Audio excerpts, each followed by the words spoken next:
In 1895, American heiresses were literally sold for $2.5 million each to British aristocrats who treated them like breeding stock. The going rate for a duke was higher than for an earl, and your father paid top dollar for yours. Hey, if these stories help you sleep, a like or subscribe would be cool.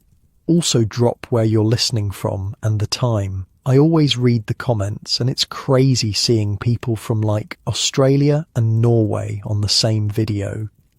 Alright, let's head back to 1895. Trust me, it's gonna be quite a ride. But first, get comfortable. Seriously, adjust those pillows, pull up that blanket, because where we're going, you're gonna want to be cozy.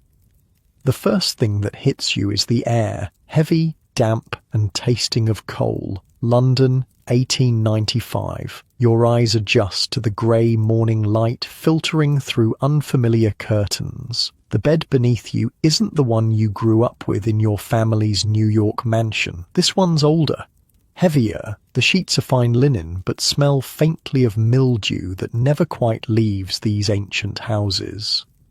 Your body aches in places you didn't know could ache. The ocean crossing took 8 days. 8 days of your mother drilling you on proper etiquette while your stomach heaved with each Atlantic swell. 8 days of trying not to cry as America disappeared behind you, possibly forever.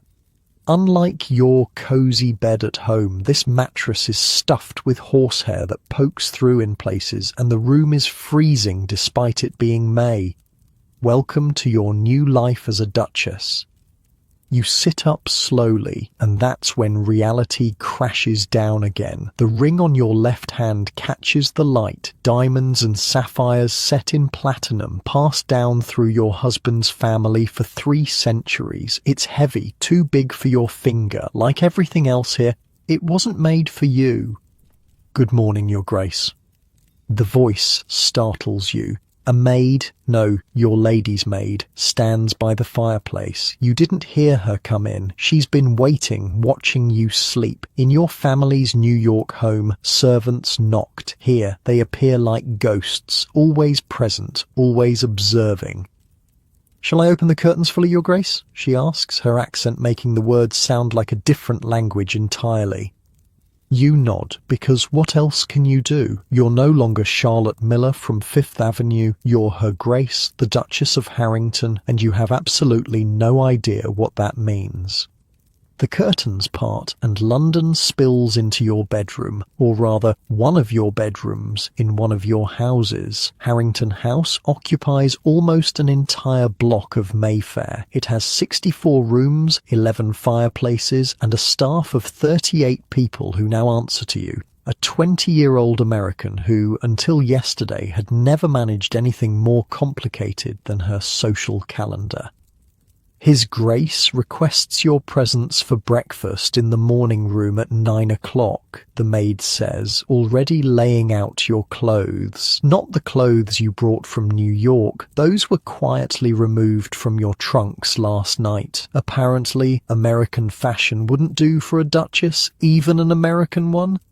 Your stomach twists. You've been married for exactly 16 days, most of which were spent on a ship. Your husband, the Duke, is practically a stranger, a 40-year-old man with cold eyes and a title that's been in his family since the Norman Conquest. You met him exactly 3 times before the wedding, always with chaperones present. "What time is it now?" you ask, your voice sounding small in the vast bedroom. 8:15, Your Grace. 45 minutes. You have 45 minutes to transform from terrified American girl to English duchess. You want to pull the covers back over your head and vanish, but that's not an option anymore. Your father paid too much for this title for you to hide. Okay? Picture this. You're standing in front of a mirror while 3 women you've never met before are literally dressing you. Not helping you dress, dressing you like you're a doll. One holds your corset strings, pulling until your ribs creak and your breath comes in shallow gasps. Another pins your hair into a style you've never worn. The third kneels at your feet, sliding on silk stockings because apparently a duchess doesn't even put on her own socks. "Is this really necessary for breakfast?" you manage to ask between constricted breaths. Your lady's maid, Stevens, you think her name is, looks scandalized. "His Grace expects proper appearance at all times, Your Grace." Of course he does. The Duke of Harrington, your husband, expects a lot of things. Proper appearance, proper behaviour, proper breeding, eventually. That's what you're here for, after all. $2 million for a title, a bloodline for an heir, a business transaction dressed up as a love match. The dress they pour you into is navy blue silk with a high collar and too many buttons. It's beautiful in a severe English way, nothing like the colourful gowns you wore in New York. It makes you look older, more serious, less American. When they finish, you hardly recognise yourself. The woman in the mirror could be anyone, any English lady with enough money and breeding to look this polished at breakfast time. Is this what your mother wanted when she paraded you through London society last season? Is this what your father paid for? You're guided through corridors lined with ancestral portraits, all of them staring down with the same cold eyes as your husband. Distant relatives, now yours by contract if not by blood. The house is a maze designed to impress rather than welcome. Your footsteps echo on marble floors past furniture that hasn't been moved in centuries. The morning room is smaller than you expected, but still intimidating with its silk-covered walls and views of the private garden. And there he is, the Duke, your husband, reading a newspaper as if this were any ordinary day. "Ah, Charlotte," he says without looking up. Not "my dear," or even "good morning." Just your name, spoken as if remembering it requires effort. "I trust you slept well." "Yes, thank you," you lie. You slept terribly, crying silently into a pillow that smelled wrong in a bed that felt like a stranger's. "Good. We have much to discuss." He finally looks at you, his gaze assessing rather than affectionate. "You'll need to learn quickly. The season is upon us, and everyone will be watching the American Duchess." The way he says American makes it sound like a disease. You feel your cheeks flush with humiliation and anger. Your family's money was good enough to save his estate, but your heritage remains a shameful secret. "I've arranged for Lady Howick to call this afternoon. She'll begin your education." His mouth twitches in what might be amusement. "The Queen has expressed interest in meeting you at next week's garden party. We cannot have you embarrassing the family." The Queen, Queen Victoria, the actual Queen of England, wants to meet you, and all you can think is that you're going to trip over your dress and cause an international incident. A footman appears with breakfast. Eggs, kippers, toast, things that smell fishy and unfamiliar. Your stomach churns again. "You're very quiet, Charlotte," the Duke observes, finally setting aside his newspaper. You want to scream. You want to tell him that you've been ripped from everything familiar and comfortable, married to a stranger, and dropped into a world where you don't know the rules. You want to ask if he even sees you as a person, or just as the solution to his financial problems. Instead, you say, "I'm still adjusting to the journey, Your Grace." "Edward," he corrects absently. "In private, you may call me Edward." It's the first almost kind thing he's said to you. You try to smile, but your face feels frozen. "Your lady's maid," he continues. "Is she suitable?" You have no idea what makes a lady's maid suitable. "She seems very efficient. She comes highly recommended. Served the Countess of Merrick before her passing." He takes a sip of tea. "If she doesn't suit, we can find another." The casual way he discusses replacing someone, as if servants are just another piece of furniture to be swapped out, makes you uncomfortable. Back home, your family's staff had been with you for years. You knew their names, their families. "I'm sure she'll be fine," you say, then immediately wonder if that sounded too American. Should a duchess care more about having the perfect lady's maid?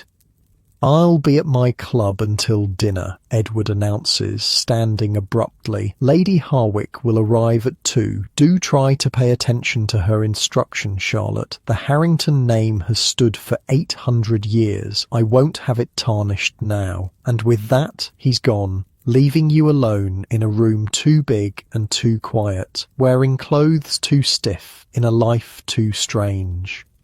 Hold up. Let me paint you a picture of what happens next. The moment your husband leaves, a small army of servants appears, as if they've been hiding behind the curtains. The butler wants to know your preferences for dinner. The housekeeper needs approval for the weekly menus. The social secretary, yes, you apparently have one of those now, has a stack of calling cards from curious aristocrats who want to inspect the American curiosity. I don't, you stammer, overwhelmed by questions you don't understand about people you've never met regarding customs you've never learned. The social secretary, Mrs. Finch, a thin woman with shrewd eyes, seems to take pity on you. "Perhaps, Your Grace, we might review these matters after your session with Lady Harwick?" You could kiss her. Yes, that would be preferable. The others withdraw with small bows and curtsies, leaving you with Mrs. Finch. "If I may be so bold, Your Grace," she says once the others have gone, "might I suggest a tour of the house? It would be beneficial for you to become familiar with your new home. Your new home. 64 rooms of guilt and history and judgment. But Mrs. Finch is right. You can't hide in the morning room forever." "Yes, thank you," you say, standing straighter, trying to channel your mother's confidence. "That would be most helpful." The next hour passes in a blur of rooms, each more intimidating than the last. The main drawing room, where you'll receive important visitors. The blue drawing room for more intimate gatherings. The formal dining room, which seats 40. The library, with books older than your entire country. The Duke's study, which you're informed you should never enter without invitation. Your brain swims with rules. Never use the grand staircase when the small one will do. Never address the butler in front of guests. Never wear diamonds before evening. Never, never, never appear anything less than perfect. By the time you reach the portrait gallery, your head is pounding. Generations of Harringtons stare down at you, men with Edward's same cold eyes, women with tight smiles who came before you, many of them American heiresses just like you, their fortunes consumed by this ancient house and its insatiable needs. "This is the late Duchess," Mrs. Finch says, stopping before a portrait of a severe-looking woman with Edward's thin mouth. His Grace's mother. You study the painting, looking for clues about the family you've married into. The woman looks proud, unyielding. There's no warmth in her painted eyes. What was she like, you ask, hoping for some insight. Mrs. Finch hesitates, her professional demeanour slipping for just a moment. "She was devoted to maintaining the dignity of the Harrington name, Your Grace," which tells you absolutely nothing and everything all at once. "And this," Mrs. Finch continues, moving to the next portrait, "is the 8th Duke and Duchess, American, like yourself. The woman in this painting is younger, prettier, with something sad around her eyes despite her formal pose. Another dollar princess, another American girl sold to save an English title. What happened to her, you ask, unable to look away from those sad eyes. She died quite young, Your Grace. Childbed fever after delivering the heir." Your stomach drops. Of course, the heir.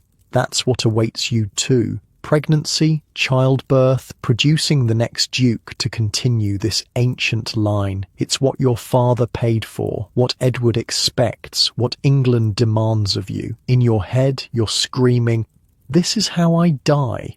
In this cold country, in this colder house, giving birth to a child who'll inherit everything, including their father's disdain for anything American." Mrs. Finch must notice your expression because her voice softens slightly. "Perhaps we should continue to the gardens, Your Grace. The fresh air might be beneficial." You nod, unable to speak, and follow her down more corridors, past more judging ancestors, through more rooms where you don't belong. The gardens, at least, are beautiful, formal English landscaping stretching toward a small lake. In the distance, you can see groundskeepers working, more staff you'll never really know. "The roses are particularly fine in June," Mrs. Finch says, watching you carefully. "The late Duke was most proud of them. You think of your family's garden in Newport, wild with summer flowers, the ocean breeze carrying salt and freedom. Here, even the flowers are constrained, growing in neat, predictable patterns." "Your Grace," Mrs. Finch says after a moment of silence, "if I might offer some advice?" You turn to her, desperate for any guidance. "Please." English society can be challenging for those not born to it, but you're not the first American to become a duchess, and you won't be the last. She straightens her already perfect posture. Observe carefully, speak little until you're certain, and remember that while they may judge your accent or your manners, your position is unassailable. You are the Duchess of Harrington now. It's the most honest thing anyone has said to you since you arrived. Not comforting, exactly, but real. "Thank you, Mrs. Finch," you say, meaning it. A clock chimes somewhere in the vast house. Mrs. Finch checks her watch. "Lady Harwick will arrive shortly, Your Grace. We should return to prepare for her visit." You take one last look at the garden, at the tiny piece of England that's supposedly yours now, and follow Mrs. Finch back into the mausoleum you're expected to call home. The house feels even larger from the inside than it did from your carriage last night. The ceilings soar so high they disappear into shadow. The furniture, mostly 18th century by the look of it, seems designed for discomfort rather than use. Everything gleams with the labour of servants you'll never fully see. "Your Grace, if I may," Mrs. Finch says as you approach the main staircase. "Lady Harwick is traditional in her views. It would be wise to listen more than speak during your first meeting." Great. Another person who's going to find you hopelessly American and unsuitable. "I understand." "Very good, Your Grace. Stevens will assist you in changing for Lady Harwick's visit." "Changing? Again? Is this outfit not appropriate?" You gesture to the navy silk dress you've been wearing for barely 3 hours. Mrs. Finch's expression doesn't change, but you sense her internal wincing. "Morning attire is not suitable for afternoon callers, Your Grace. Stevens will have prepared something more appropriate." "Of course. Heaven forbid you wear the same dress for an entire day." You nod and head upstairs, each step feeling heavier than the last. Your bedroom? No, the Duchess's bedroom, which still feels like someone else's space, has been tidied in your absence. Stevens is already waiting with yet another outfit laid out on the bed. "Lady Harwick is quite punctual, Your Grace," she says by way of greeting. "We should begin dressing immediately." And so the process starts again. Unlacing, relacing, pinning, buttoning. This dress is dark green with elaborate beading that weighs a ton. The corset is tightened even further if that's possible. Your hair is adjusted, your face powdered, your entire being reshaped into something alien.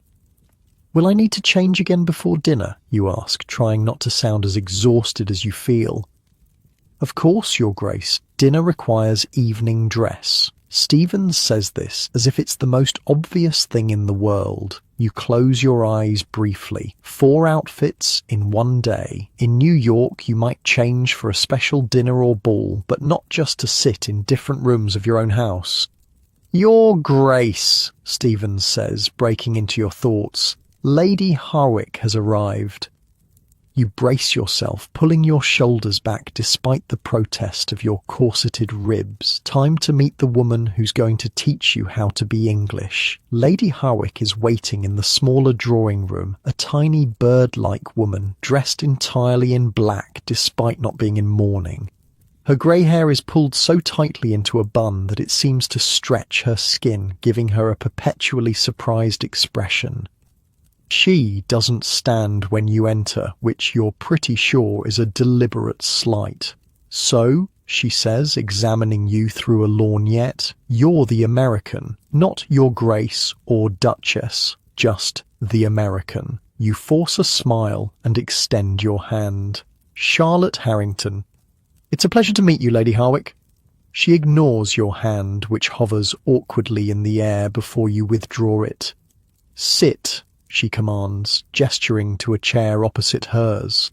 You sit, trying to maintain your dignity despite the humiliation burning in your cheeks. Let us be clear from the beginning, Lady Harwick says, setting aside her lorgnette. You have purchased a title that has been in Edward's family for centuries. Your father's railroad money may have saved Harrington House, but it does not automatically make you worthy of being its mistress.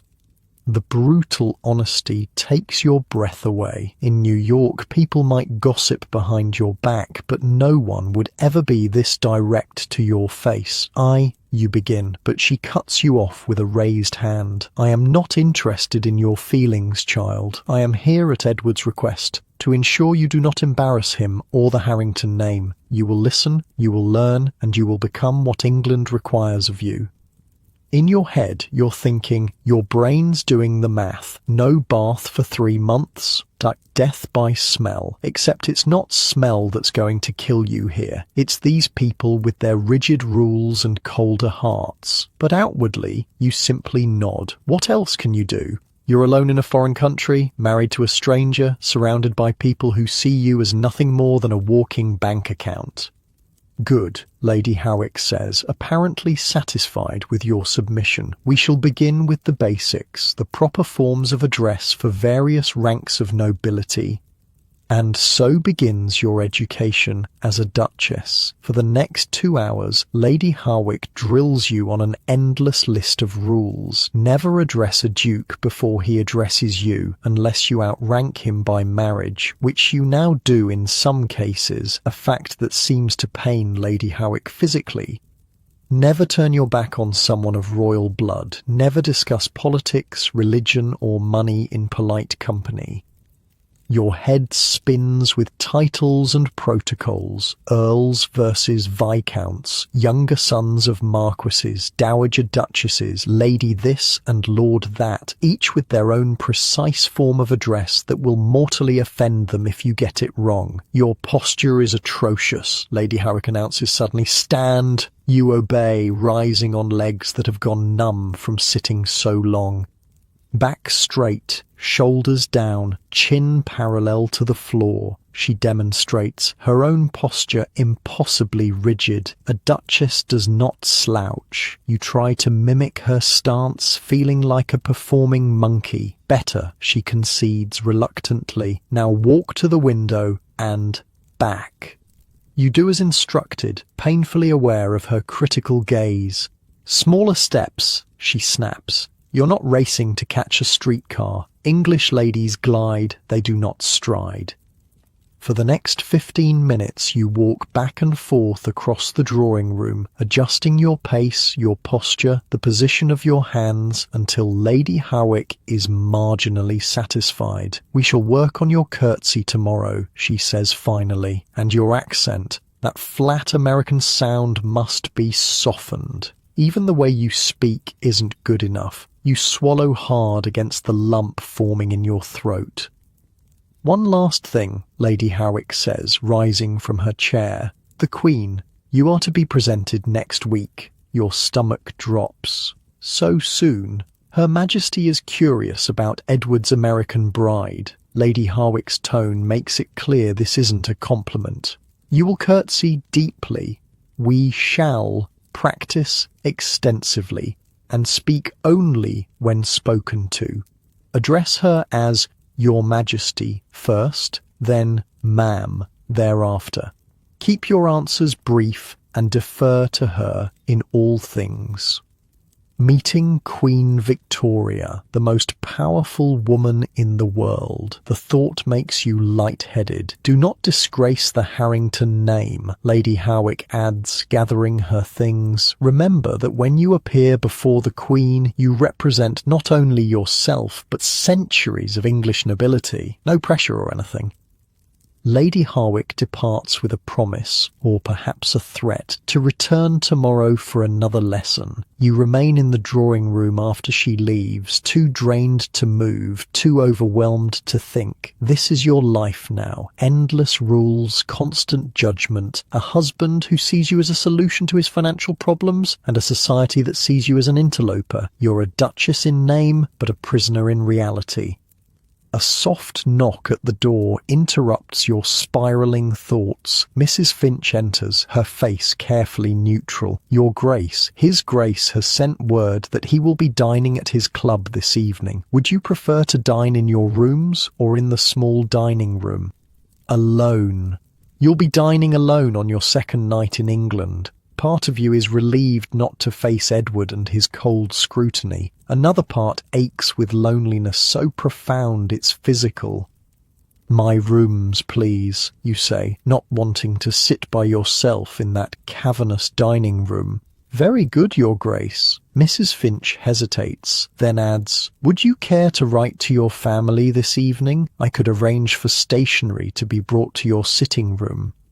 The mention of your family breaks something inside you. Your mother, who pushed for this match with single-minded determination. Your father, who treated your marriage like a business merger. Your sisters, who envied your fairy tale wedding to a duke. Do any of them understand what they've sentenced you to? Yes, you manage to say. Thank you. When Mrs. Finch leaves, you cross to the window, looking out at the London afternoon. Rain has started to fall, grey and relentless, mirroring your mood. Carriages roll past on the street below, carrying people with destinations and purposes. Meanwhile, you're trapped in this gilded cage, expected to transform yourself into someone unrecognisable.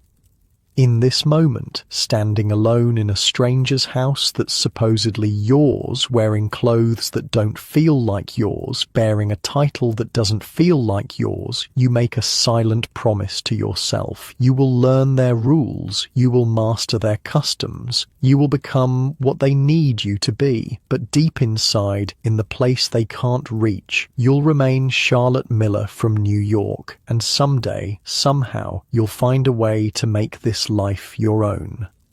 Unlike your warm bed back home, this room feels empty despite its opulence. The rain taps against the windows like distant Morse code, spelling out messages from a world that now seems impossibly far away. You place your hand against the cold glass, watching your breath fog the pain. The only proof that there's still something alive in this mausoleum of tradition.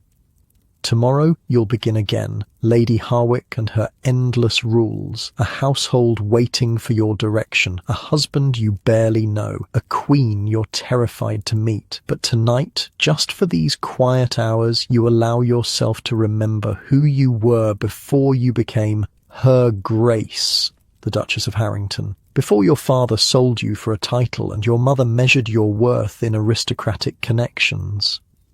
You remember summer afternoons in Newport, salt air and freedom. You remember laughing without worrying who might be listening. You remember being Charlotte, just Charlotte. The girl you were seems like a stranger now, as distant as the New York skyline you watch disappear from the deck of the ocean liner, yet you carry her with you still, hidden beneath corsets and titles, waiting. Somewhere in this vast cold house, a clock chimes the hour. Another day in your new life has almost passed. One down, thousands to go. Morning comes too soon. You open your eyes to the same unfamiliar ceiling, the same heavy curtains, the same sinking feeling in your stomach. For one blissful moment, between sleep and wakefulness, you forget where you are. Then Stephen's voice cuts through the fog. "Good morning, Your Grace. Lady Harwick will arrive at 10 o'clock for your lessons." Day 2 as a duchess begins exactly like day 1, being dressed by strangers, picking at unfamiliar food and preparing to be judged. The rain from yesterday has cleared, but the sky outside your window remains stubbornly grey, as if England itself refuses to welcome you. Edward, your husband, though the word still feels foreign in your mind, left a note rather than appearing in person. "Business in the city," it says. "Dinner tonight with Lord and Lady Wexford," it warns. "Be prepared." Be prepared, as if you have any idea what that means. Okay, imagine trying to curtsy in a dress that weighs more than a small child while balancing a book on your head and being stared at by a woman whose face seems permanently frozen in disapproval. That's your morning with Lady Harwick? "Again," she commands after your 5th attempt. "Lower, smoother. You're not collapsing, Your Grace. You're honouring." Your thighs burn with the effort. The heavy beaded dress you've been stuffed into makes balance nearly impossible. The book, some ancient volume of English poetry, wobbles dangerously on your head. "My lady," you begin, desperate for a break. "Lady Harwick," she corrects sharply, "not my lady. That form of address is for servants speaking to their employers." Another mistake. You've lost count of how many you've made this morning. "Lady Harwick," you try again. "Perhaps we might rest a moment." She sighs like you've suggested burning down Buckingham Palace. "The Queen will not rest a moment, Your Grace, nor will English society pause while you catch your breath." Again. And so you dip again into a curtsy that makes your knees protest and your spine strain against whalebone and lacing. "Your hands," Lady Harwick scolds. "Not clenched, relaxed, graceful." Lady Harwick's like, "Your curtsy is an insult to 800 years of English nobility," and you're thinking, your face is an insult to human evolution, but outwardly you just adjust your hands, trying to make them look relaxed while your entire body screams with tension. In your head, you're screaming, "I paid $2.5 million to be treated like this." Well, your father did, and right now you'd give another $1 million just to be back home in New York, lounging in the garden with a novel instead of performing like a trained seal for this withered aristocrat. "Better," Lady Harwick concedes finally, though her tone suggests better is still miles from acceptable. "Now, let us review the dinner service. How many pieces of silverware should be at each place setting for a formal dinner?" You hesitate, mentally counting the ridiculous array of specialized utensils you were introduced to yesterday. 16? 22, she corrects with obvious disappointment. "Each with its specific purpose and order of use. We shall practice at luncheon." The thought of eating under her critical gaze makes your appetite vanish, but you nod obediently. This is your life now. Endless lessons in things no rational person would consider important. "After luncheon we shall discuss household management," Lady Harwick continues, consulting a small notebook. "As Duchess, you are responsible for overseeing a staff of nearly 40 at Harrington House alone, not counting the country estate. You must learn their duties, their hierarchies, and how to properly direct them without seeming to give direct orders." Heaven forbid a duchess actually tell someone what to do in clear language. Everything here is wrapped in layers of suggestion and implication. You're beginning to understand why the English aristocracy is dying out. They're too exhausted from following their own rules to reproduce. "Is something amusing, Your Grace?" Lady Howick asks sharply. You realize you've been smiling at your own thoughts. No, Lady Howick, I'm simply eager to learn.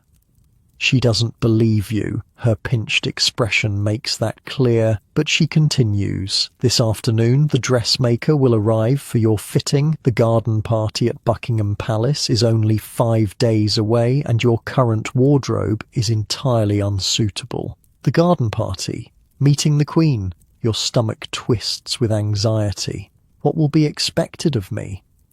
To be silent unless spoken to curtsy properly, to represent the Harrington name with dignity. Lady Howick closes her notebook with a snap. In short, to be English, not American, for at least one afternoon.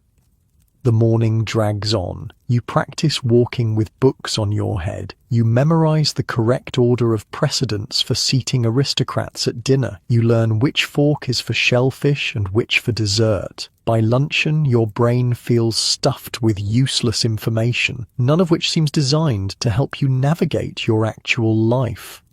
The dining room, the small one, which still seats 12 comfortably, is set for 3. Lady Howick, you, and to your surprise, Edward has returned from his business in the city. Charlotte, he greets you with a brief nod. Lady Howick tells me you're making progress.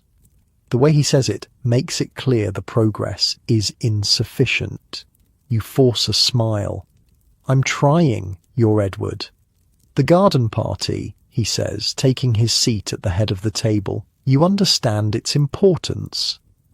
Yes, you answer, though you're not entirely sure you do. Is it just about meeting the Queen, or is there more at stake? The Harringtons have served the crown for centuries, Edward explains, apparently reading your confusion. Royal favour is essential to our position. The Queen has expressed specific interest in meeting you. It is unusual, Lady Howick sniffs. Her Majesty has always had a curiosity about Americans, ever since that Churchill woman married Lord Randolph.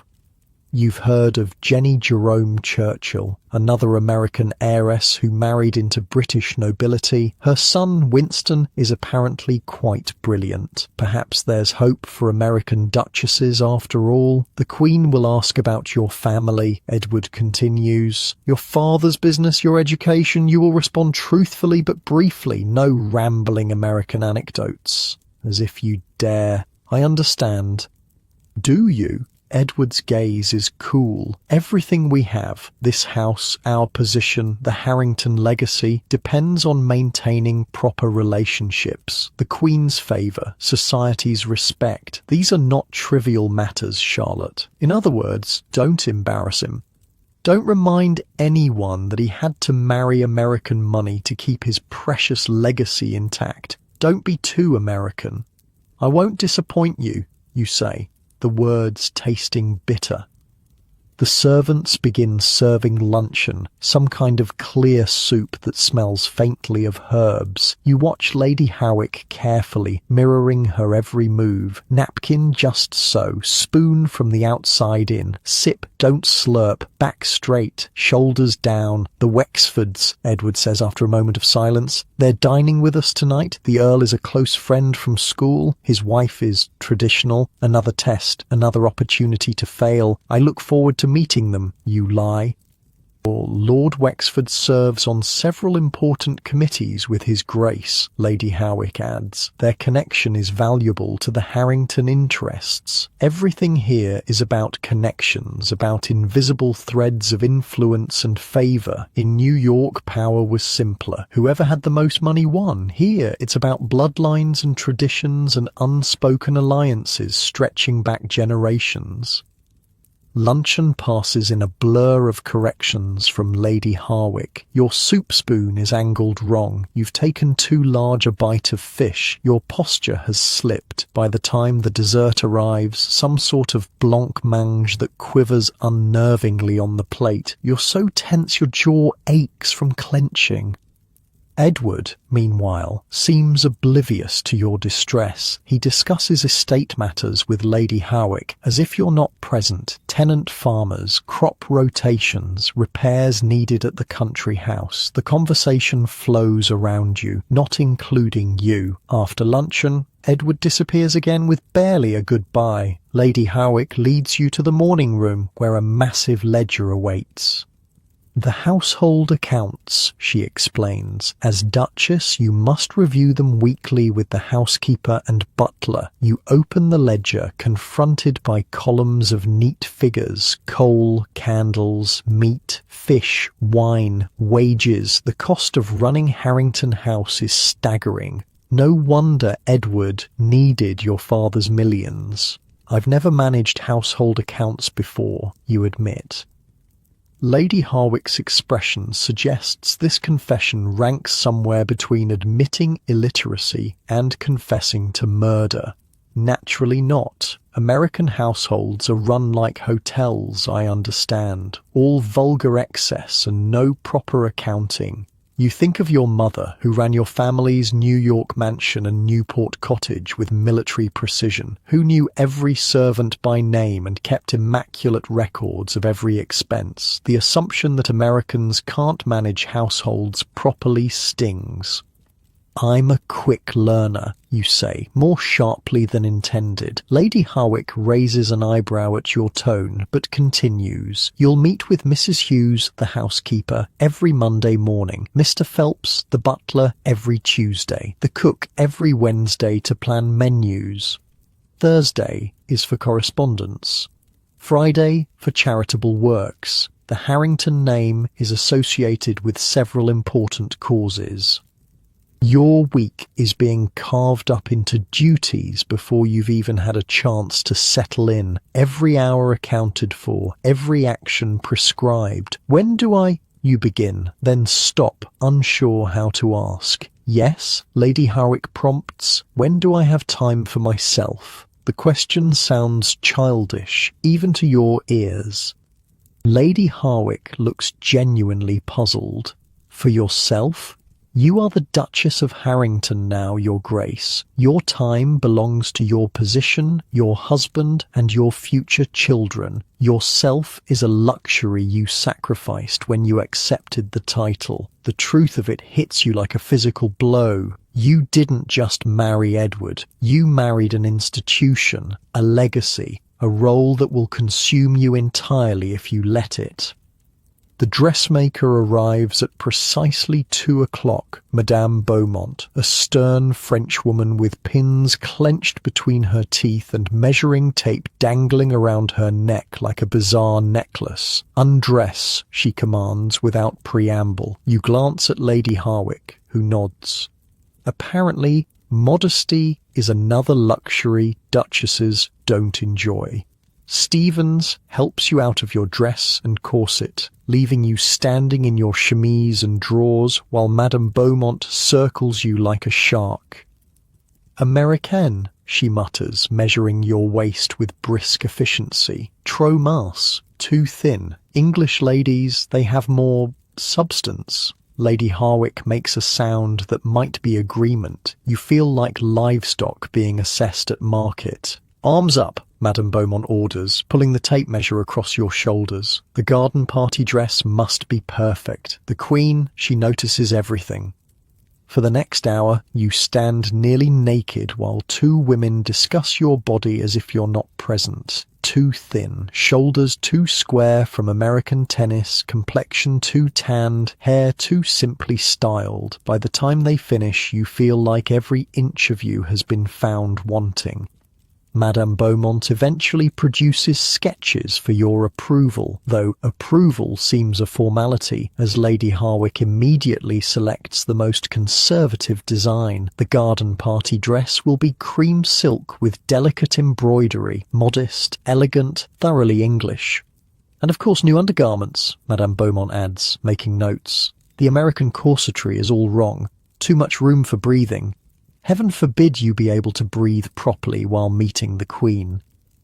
By 4 o'clock, Lady Harwick finally departs, leaving you with a stack of books on English history, aristocratic genealogy, and proper deportment. Your homework, essentially. The door has barely closed behind her when you collapse onto the nearest sofa, physically and mentally exhausted. Your Grace? You startle at the voice. It's Mrs. Finch, the social secretary, hovering in the doorway. Yes, Mrs. Finch?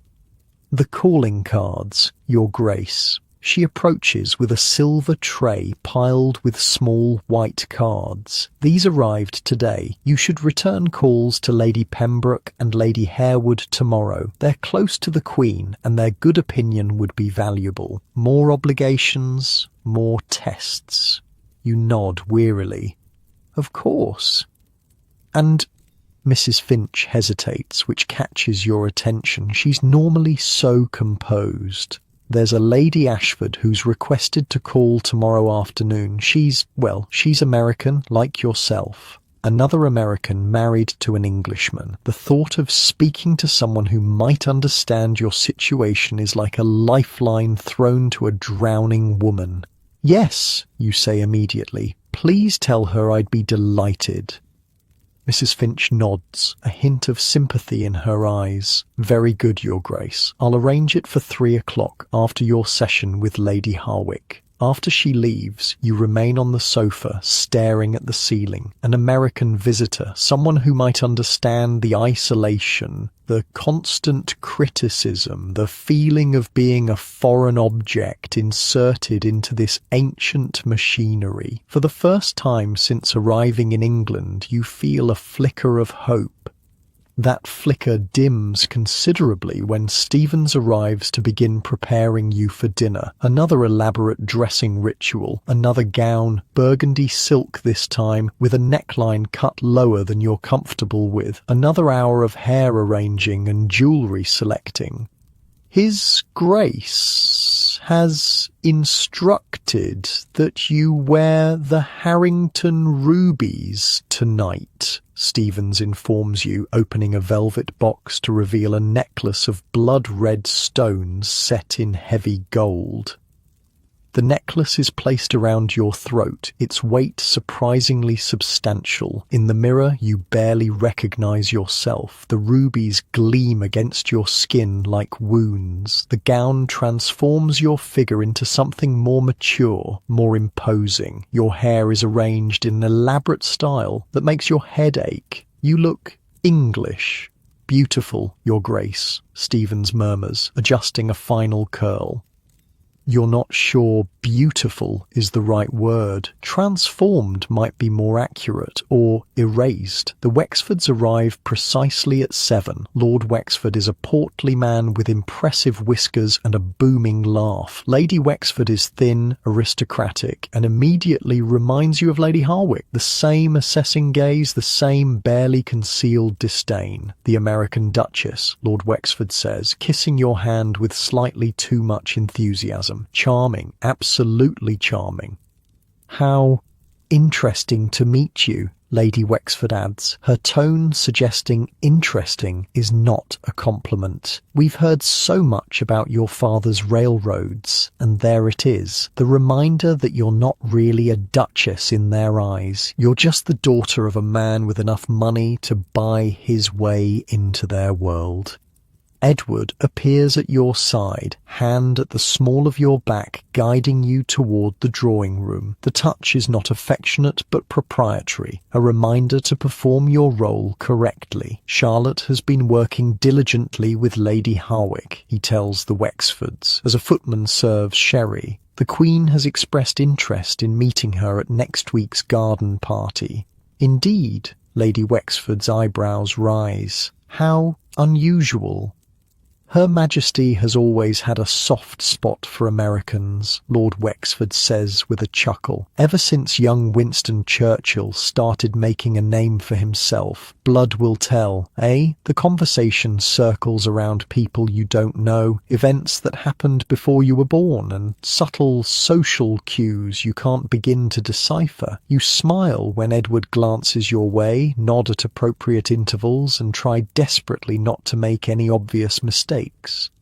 Dinner is announced and Edward leads Lady Wexford in, while Lord Wexford offers you his arm. The dining room, the formal one this time, gleams with silver and crystal. Candles flicker in heavy silver candelabras. Footmen stand at attention around the perimeter, watching, waiting, judging.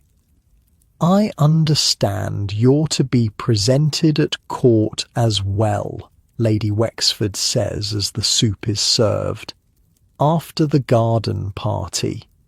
You look to Edward, who hasn't mentioned any court presentation. He nods slightly. Yes, arrangements are being made. Another test you haven't been prepared for. Your anxiety spikes. My niece, Lady Mary, is being presented this season, Lady Wexford continues. Such a lovely girl. Properly educated at home, of course, not sent to one of those modern schools. The Wexford bloodline goes back to the conquest, you know. The implication is clear. Lady Mary represents everything you're not. English, properly educated, from an ancient bloodline. How fascinating, you manage to reply, using the exact tone your mother employed when dealing with tedious social climbers in New York. The American educational system is quite different, of course. My schooling included mathematics, sciences, and 3 modern languages in addition to the usual feminine accomplishments. Lady Wexford looks slightly taken aback by your response. Edward shoots you a warning glance. Too American, his eyes say. Too direct. But Lord Wexford laughs. Capital. The girl has spirit, Harrington. Good American spirit. That's what the old families need these days. Fresh blood and fresh thinking. Dinner proceeds through its many courses. You navigate the array of silverware successfully thanks to Lady Harwick's drilling. You make appropriate small talk about the weather, dreadful, London society, exclusive, and the upcoming season, promising. You avoid politics, religion, and anything remotely controversial. By the time the ladies withdraw to the drawing room, leaving the men to their port and cigars, you're mentally exhausted from the constant vigilance.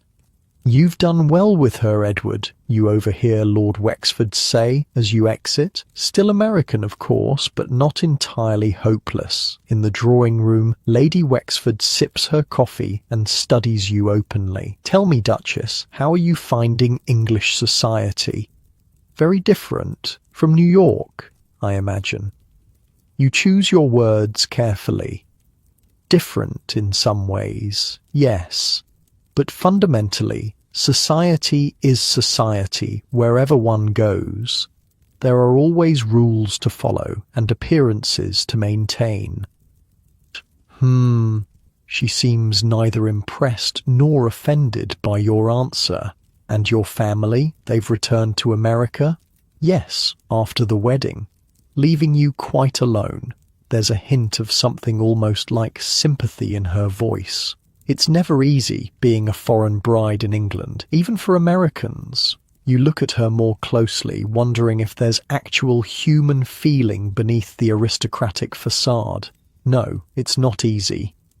The first year is the worst, she says, surprising you. The loneliness, the constant feeling of being judged and found wanting, the cold. She sips her coffee. English houses are always cold. Have you noticed? Even in summer, you're so startled by this momentary connection that you answer honestly. I thought it was just me. I've been freezing since I arrived. Extra blankets, she advises, and a hot water bottle. The servants won't think to provide them unless you specifically ask. They assume we're all made of sterner stuff. For a brief moment, she's not Lady Wexford, intimidating aristocrat. She's just a woman offering practical advice to another woman. Then the moment passes and her expression becomes remote again. You'll adjust, she says, or you won't. The title remains either way. When the men rejoin you, the conversation turns to hunting, Edward's passion, politics, carefully general, and London gossip, people you don't know doing things you don't understand. You smile until your face hurts, laugh at jokes that aren't funny, and count the minutes until the evening ends. Finally, the Wexfords depart in a flurry of thank yous and promised reciprocal invitations. The door closes behind them and you sag slightly, the tension of the evening catching up with you. Not entirely disastrous, Edward observes, which you suppose is his version of a compliment. Though you were rather forward with Lady Wexford about your education, she was rather forward about my inadequacies, you counter before you can stop yourself. To your surprise, Edward's mouth twitches in what might almost be amusement. Yes, well, Augusta Wexford would find inadequacies in the Archangel Gabriel. The important thing is that Wexford himself was impressed. His influence with the Queen is significant. Always the Queen. Always influence and connections and appearances. Is there anything in Edward's world that isn't calculated for advantage? I'm tired, you say, suddenly unable to maintain the pretense any longer. If you'll excuse me. He studies you for a moment, then nods. Of course, tomorrow will be another busy day, another day of lessons and judgments and reminders that you're not what they wanted, just what they needed to pay their debts. You climb the grand staircase slowly, feeling the weight of the Harrington rubies around your neck, the weight of the Harrington name on your shoulders. In your bedroom, Stevens helps you undress in silence. The rubies are returned to their velvet box, the elaborate gown is whisked away, your hair is unpinned, brushed and braided for sleep. You're prepared for bed as meticulously as you were prepared for dinner. Every step a ritual, every movement choreographed. When Stevens finally leaves, you stand at the window looking out at the London night. Somewhere out there, in one of those houses with gleaming windows, is Lady Ashford, the American who's coming to call tomorrow, someone who might understand, someone who might offer guidance through this maze of rules and expectations. You crawl into the massive bed, pulling the two thin blankets around you, thinking of Lady Wexford's advice about hot water bottles. It's a small thing, but it feels like the first practical help you've received since arriving. Tomorrow will bring Lady Harwick and her endless lessons.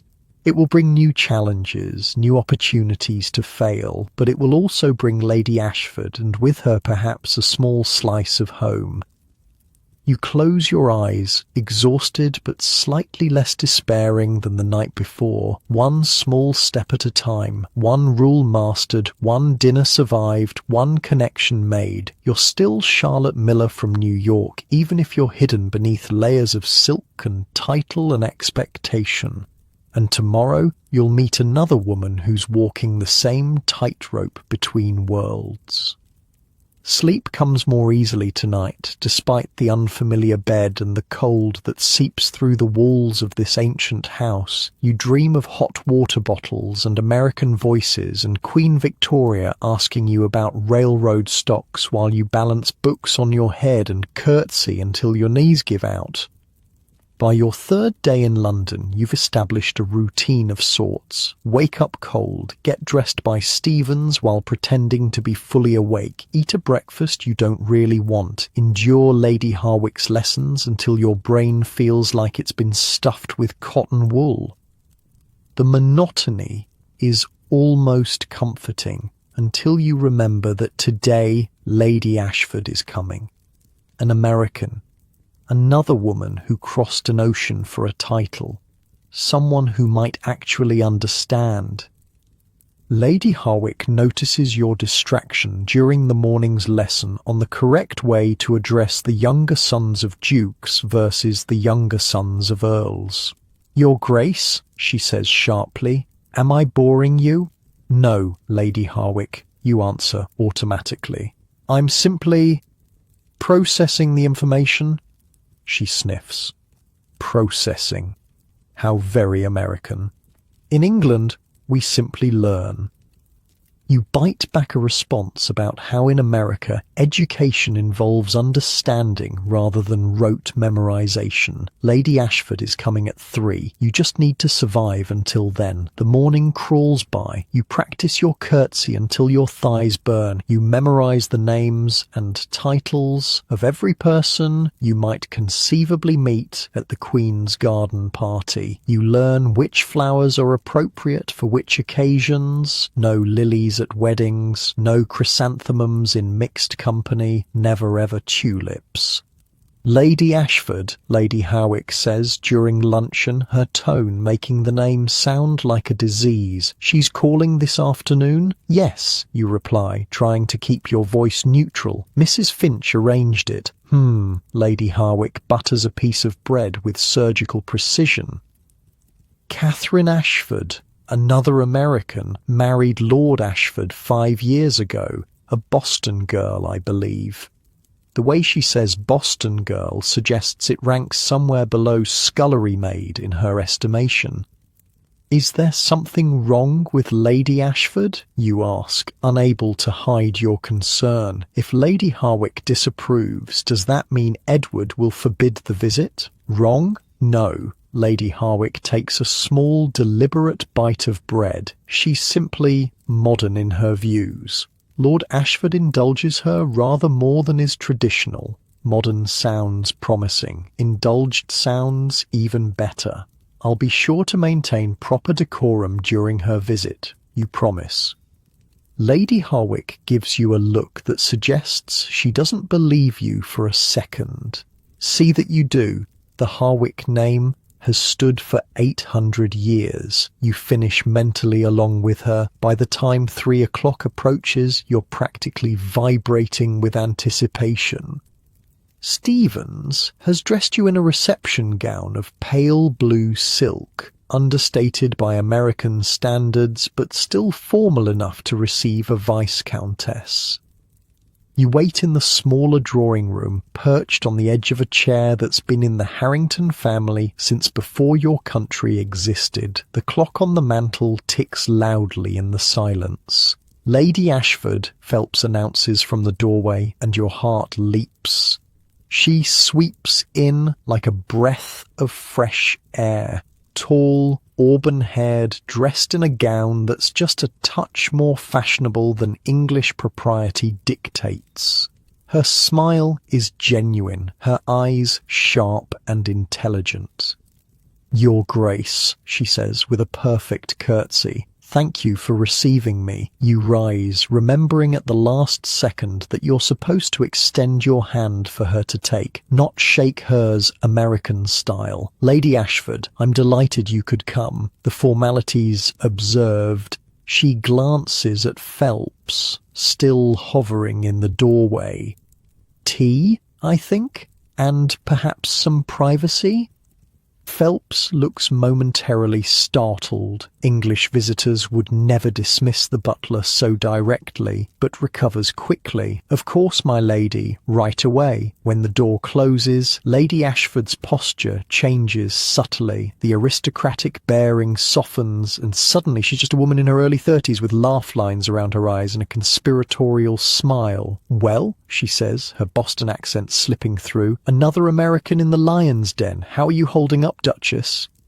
The direct question, the familiar accent, the simple human concern, it all hits you at once, and to your horror, your eyes fill with tears. "That bad, huh?" Lady Ashford sits beside you, patting your hand. "I cried every day for the first month, sometimes twice. My lady's maid thought I had some kind of medical condition." You laugh through your tears. Mine probably thinks the same. "I'm sorry, I don't usually fall apart in front of strangers." "Of course not. You're American. We're practical people." She hands you a handkerchief from her reticule. "But you're not with a stranger. You're with a fellow survivor of the Anglo-American marriage treaty." Survivor, not victim. The word choice gives you hope.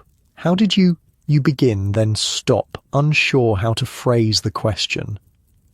Survive? Lady Ashford finishes for you, one day at a time, with help, with friendship, and with the understanding that for all their history and tradition, the English aristocracy needs us far more than we need them. The tea arrives, giving you a moment to compose yourself. When the servants withdraw, Lady Ashford leans forward. "Tell me everything," she says.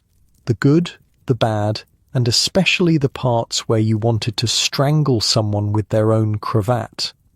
Stay with me here, because this is where it gets weird. For the next hour, you talk more freely than you have since leaving America. Lady Ashford, call me Catherine, please, at least when it's just us." Listens, nods, occasionally laughs, and offers advice born of experience.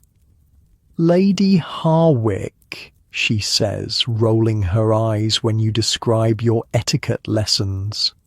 "That woman is a walking fossil, useful for understanding the ancient past, but not much help with the present.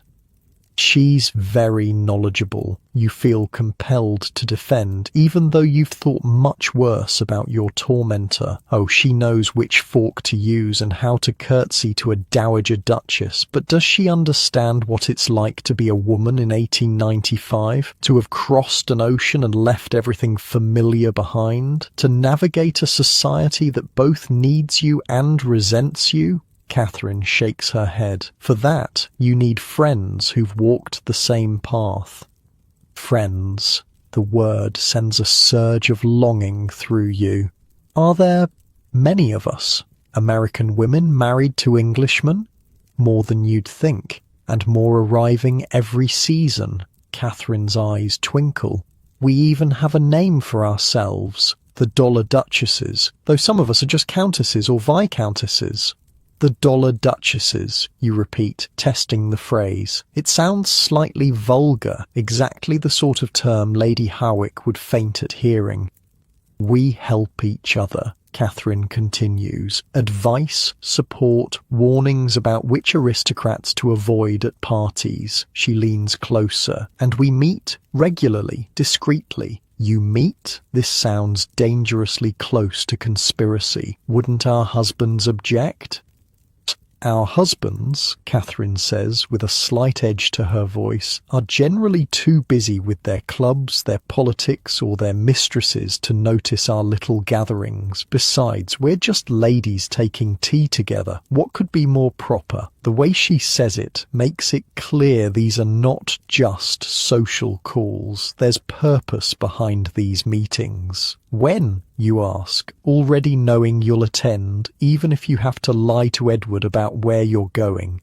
Friday, 4 o'clock, Lady Winchester's house on Park Lane. Catherine writes the address on a calling card and slips it to you. She's one of us, married the Earl of Winchester 3 years ago, brought enough Chicago meatpacking money to restore their country estate and pay off generations of gambling debts. You tuck the card into your sleeve, feeling like a spy with secret information. I'll be there. Good. Catherine's expression grows more serious. Until then, a word of advice about the garden party. The Queen is not what you might expect. She's sharper than people realise, and she has a soft spot for Americans, despite what the old guard might tell you. Be respectful, but authentic. She's seen enough simpering debutantes to last several lifetimes. The clock chimes 4, startling you both. Catherine rises with a sigh. I should go. Aristocratic visiting hours are so tediously rigid, but I'm glad we had this chance to talk, Charlotte. The use of your first name, so natural and friendly, brings tears to your eyes again. Thank you. For everything. She squeezes your hand. Welcome to the sisterhood, Duchess. Remember, Friday at 4. After Catherine leaves, you sit alone in the drawing room, her calling card hidden in your sleeve, her words echoing in your mind. The Dollar Duchesses, a sisterhood. For the first time since arriving in England, you feel something like hope. The feeling lasts until dinner, when Edward casually mentions that you'll be attending Lady Dunmore's musical evening tomorrow. I thought the garden party wasn't until next week, you say, fork pausing halfway to your mouth. The garden party is next week, Edward confirms. Lady Dunmore's event is a rehearsal of sorts. Your first public appearance as Duchess of Harrington. Your first public appearance, your first opportunity to embarrass yourself, embarrass Edward, and disgrace the Harrington name that has stood for 800 years. How many people will be there, you ask, trying to keep your voice steady. 50 or 60, intimate by London standards. Edward takes a sip of wine. The cream of society, several close to the Queen. So not just any 50 or 60 people, the most important, most judgmental, most aristocratic people in London, watching you, evaluating you, waiting for the American Duchess to make a mistake. I see, you manage to say. Edward studies you across the table. Lady Harwick assures me you're adequately prepared. Adequately prepared, like a dish that's been cooked just long enough to avoid food poisoning. Your appetite vanishes. I'll do my best not to embarrass you, you say, unable to keep a hint of bitterness from your voice. It's not about embarrassment, Charlotte. Edward's tone is almost gentle. It's about integration. You're a Harrington now. These people, their opinion matters to our position, our future. Our position, our future, not yours and mine, the Harrington legacy. I understand, you say, because what else can you say? That night you lie awake for hours, staring at the ceiling, Catherine's words competing with Lady Harwick's in your mind. Be authentic, but be proper. Be American, but not too American. Make connections, but follow the rules. Tomorrow London society will get its first look at the American Duchess of Harrington, and you have no idea if they'll see a triumph or a disaster. I bet you're wondering how this little party went. Let me paint you a picture. Lady Dunmore's music room is a marvel of aristocratic excess. Gilt-edged mirrors, silk-covered walls, and a Steinway grand piano that probably cost more than most people's houses. The room buzzes with a low murmur of upper-class English voices, the women in evening dress, the men in impeccable black and white. You stand just inside the doorway, Edward at your side, feeling like a butterfly pinned to a board. Every eye in the room turns to assess you, the American interloper who's married into one of England's oldest families. Courage, Edward murmurs, so quietly only you can hear. It's the closest thing to support he's offered since your arrival. The next 2 hours blur into a parade of introductions, curtsies, and carefully modulated small talk. You navigate the social minefield with Lady Harwick's lessons ringing in your ears. Don't speak until spoken to. Don't sit before a higher-ranking lady sits. Don't discuss politics, religion, or anything remotely controversial. The Duchess of Marlborough, a fellow American, Consuelo Vanderbilt, gives you a sympathetic glance across the room, but doesn't approach. She's surrounded by her own circle of aristocratic admirers, playing her role to perfection. The American Duchess, a voice says behind you, the tone making it clear this is not a compliment. How exotic. You turn to find yourself face to face with Lady Dunmore herself, a formidable woman in her 50s with the kind of practiced smile that never reaches her eyes. Lady Dunmore, you say, executing a perfect curtsy. Thank you for including me in your lovely event. How could I not? Everyone is simply dying to meet the woman who captured Harrington. Her gaze travels over you, assessing, judging. Though I must say, you're not what I expected. Oh, you keep your smile fixed in place. And what did you expect, Lady Dunmore? The blunt question catches her off guard. Catherine's advice, be authentic, gives you courage. Well, Lady Dunmore recovers quickly. One hears such things about American women. So forward. So modern. The way she says modern makes it sound like a contagious disease. I hope I won't disappoint you too greatly, you reply with just a hint of irony. A young man nearby smothers a laugh. Lady Dunmore's eyes narrow slightly before she moves on to her next victim. Careful, the young man says, stepping closer. Lady Dunmore has a long memory and a sharp tongue. He's perhaps 30, handsome in an English way, fair hair, blue eyes. The kind of aristocratic features that come from centuries of selective breeding. Lord James Winters, he introduces himself with a slight bow. No title of my own, I'm afraid. Just a younger son with more manners than prospects. There's something refreshingly unpretentious about him, a twinkle in his eye that suggests he doesn't take the pageantry of aristocratic life too seriously. Charlotte Harrington, you reply. Then remember your new status. I mean, the Duchess of Harrington. Still getting used to the title? His smile is understanding rather than mocking. Must be a rather dramatic change, New York to London. You've been to New York? Hope flares at the thought of someone who might understand the world you've left behind.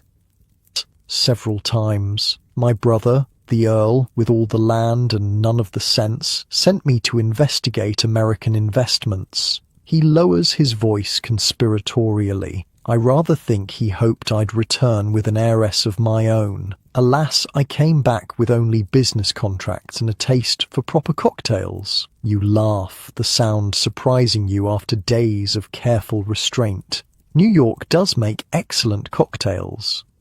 Criminal what passes for a mixed drink in London, Lord James agrees, though I did discover a small establishment near Covent Garden that makes a passable Manhattan. Perhaps Charlotte. Edward's voice cuts through the conversation as he materializes at your side. I see you've met Lord James. There's a coolness in his tone that wasn't there before. You realise with a start that you've been talking to Lord James for several minutes, laughing, enjoying yourself, while Edward was elsewhere in the room. Is that not allowed? Are duchesses supposed to remain silently decorative until their husbands return? Yes, we were just discussing New York, you explain. Indeed, Edward's expression is unreadable. The Countess of Warwick was asking after you. We shouldn't keep her waiting. It's a dismissal, not just of the conversation, but of Lord James himself. The younger man takes it with good grace, bowing slightly to you both. A pleasure, Your Grace, he says. I hope we'll have the chance to continue our discussion of American spirits another time. As Edward leads you away, his hand firm on your elbow, you sense his disapproval. Lord James is known for his appreciation of American women, he says quietly. It would be best to maintain a certain distance. The implication is clear. Lord James is a flirt, possibly worse, and not an appropriate companion for the Duchess of Harrington. The warning stings. You weren't flirting, just having a normal conversation with someone who didn't treat you like an exotic specimen or a walking bank account.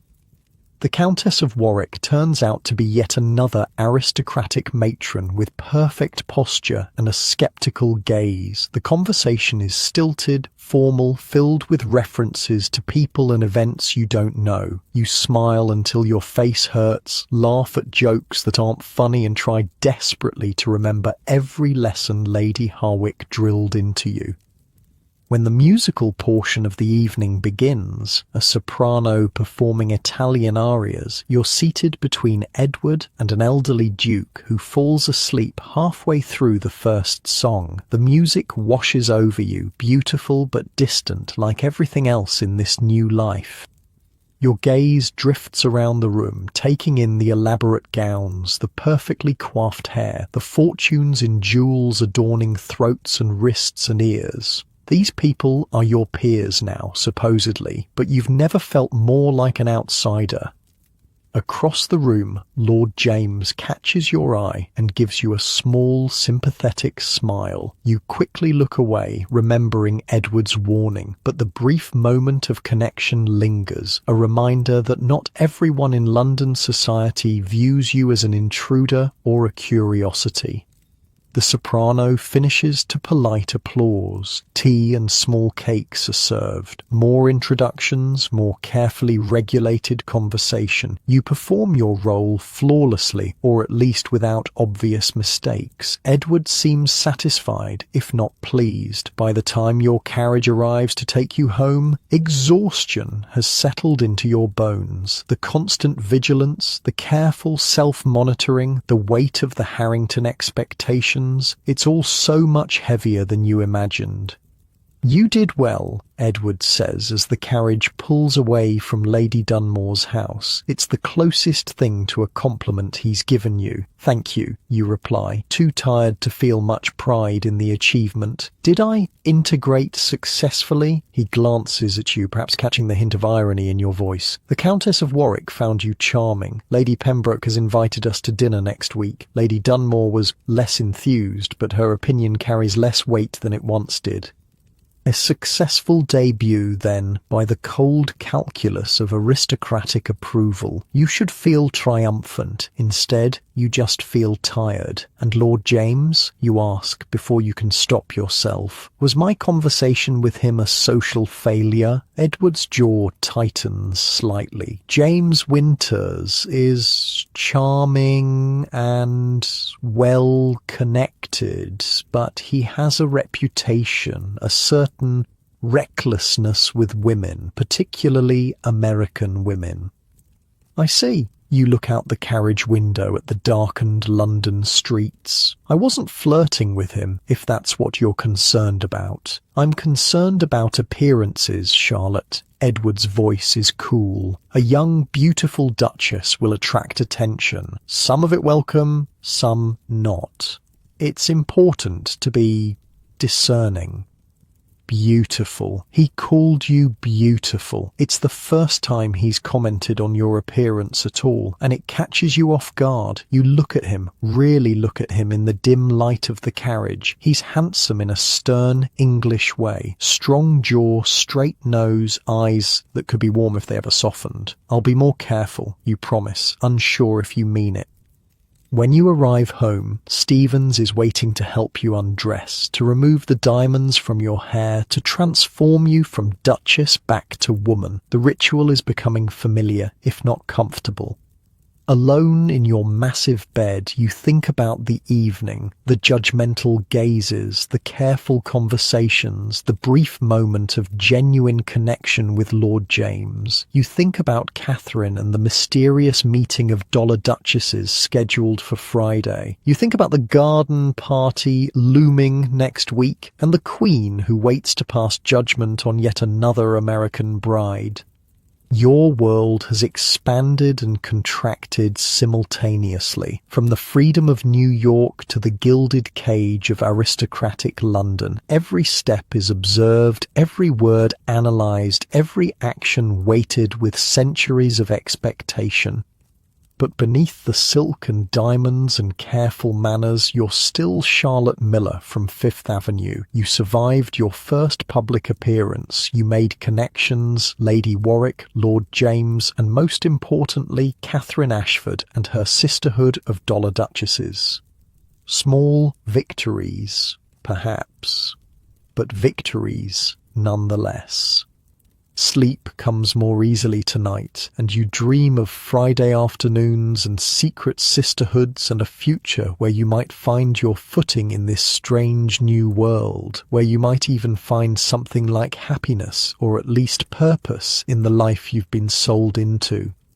Tomorrow brings Lady Harwick and more lessons. The day after, another dinner with strangers who'll evaluate your worth based on your accent and your manners. But Friday brings Catherine and the Dollar Duchesses, and for the first time since arriving in England, you have something to genuinely look forward to.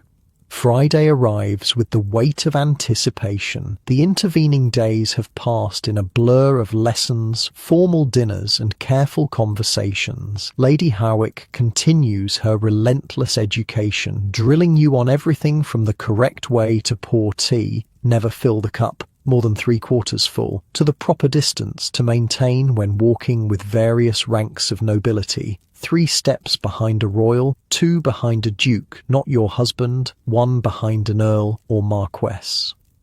You absorb it all with outward compliance and inner rebellion. Each rule, each correction, each subtle sigh of disapproval when your American accent slips through, they're all stones in the wall being built around you. But now you have a secret. Catherine and the Dollar Duchesses. A crack in that wall. Edward has been preoccupied with estate business, appearing only at dinner to inquire about your progress with Lady Harwick or to inform you of upcoming social obligations. He seems satisfied with your performance at Lady Dunmore's musical evening, though he hasn't mentioned Lord James again. At breakfast, you gather your courage to mention your plans for the afternoon. I've received an invitation to take tea with Lady Winchester, you say, keeping your voice casual. On Park Lane, I thought I might accept. Edward glances up from his newspaper. Winchester, Chicago money, if I recall correctly. Yes, her husband is the Earl. He considers this, and you hold your breath. The Winchesters are well connected, despite their recent elevation. It would be a useful acquaintance. Recent elevation, as if a title that's only been in the family for 300 years instead of 800 is practically nouveau riche. Then I have your permission to go? You hate having to ask, hate the way marriage has reduced you to seeking approval for a simple social call. Of course, take the carriage, be back by 6. We're dining with the Pembrokes tonight. Another dinner? Another performance, but you're too focused on the afternoon's secret meeting to worry about that now. Thank you. I'll be prompt. Lady Winchester's house on Park Lane makes Harrington House look positively modest, a limestone palace with columns and balconies and more windows than you can count. It screams American money married to English title. Footmen in elaborate livery usher you inside through a marble entrance hall where a crystal chandelier the size of a small carriage hangs overhead. Her Grace, the Duchess of Harrington, the butler announces as you enter a drawing room larger than most ballrooms. And there they are, the Dollar Duchesses, 7 women of various ages, all beautifully dressed, all wearing the kind of jewellery that only comes with serious money. All watching you with expressions ranging from curiosity to sympathy to assessment. Catherine Ashford rises first, coming to greet you. Charlotte, I'm so glad you could come. The use of your first name immediately sets the tone. Here, you're not just the Duchess of Harrington, you're Charlotte. Lady Winchester, a striking blonde woman in her 30s, approaches next. Welcome to our little gathering, Duchess, or should I say, welcome to the American Embassy. The others laugh, and you realise this is an old joke among them. Call me Charlotte, please, you say, and the simple request feels like shedding a heavy cloak. Then I'm Emma, Lady Winchester replies. All that lady business is for public consumption only.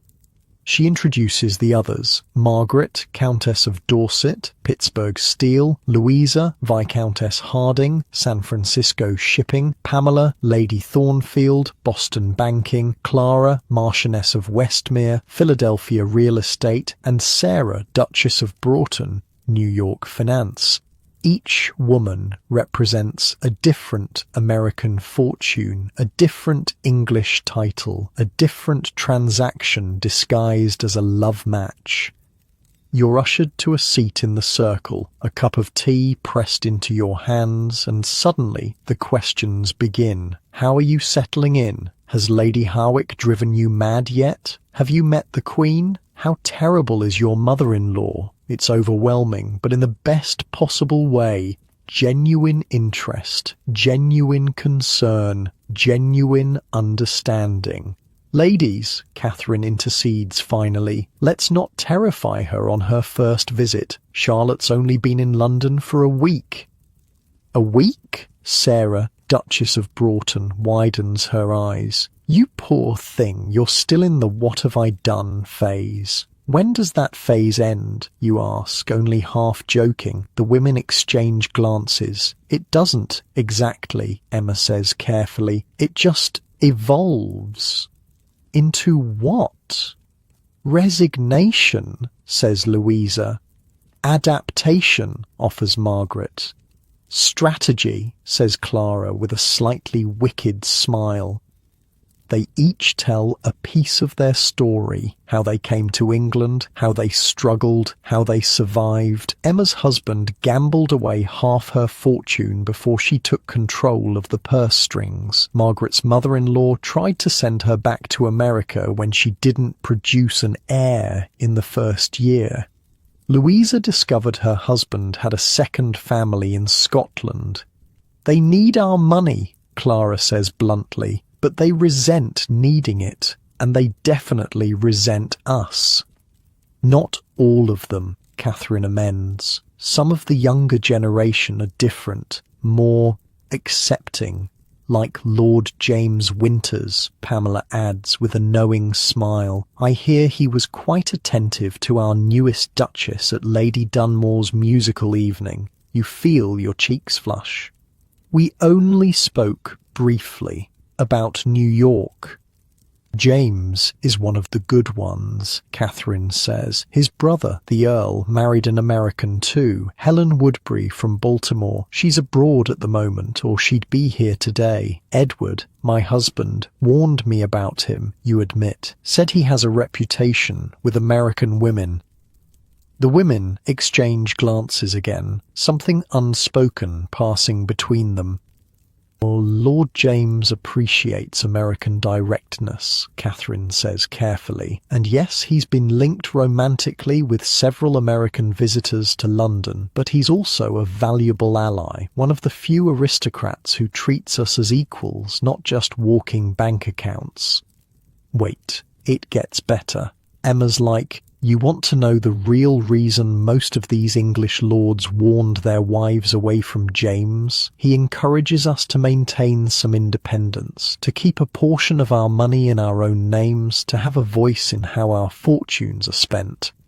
And you're thinking, so basic human dignity is a threat to the aristocracy. Cool.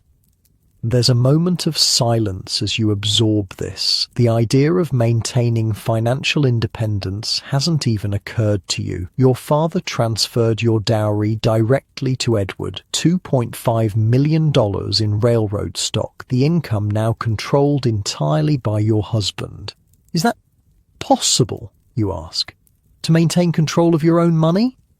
It's not just possible, it's essential, Clara says firmly. My husband nearly bankrupted us both in his first year as Marquess. I had to take drastic measures. She threatened to return to Philadelphia and stop the flow of funds, Emma explains with admiration. The Marquess sobered up very quickly.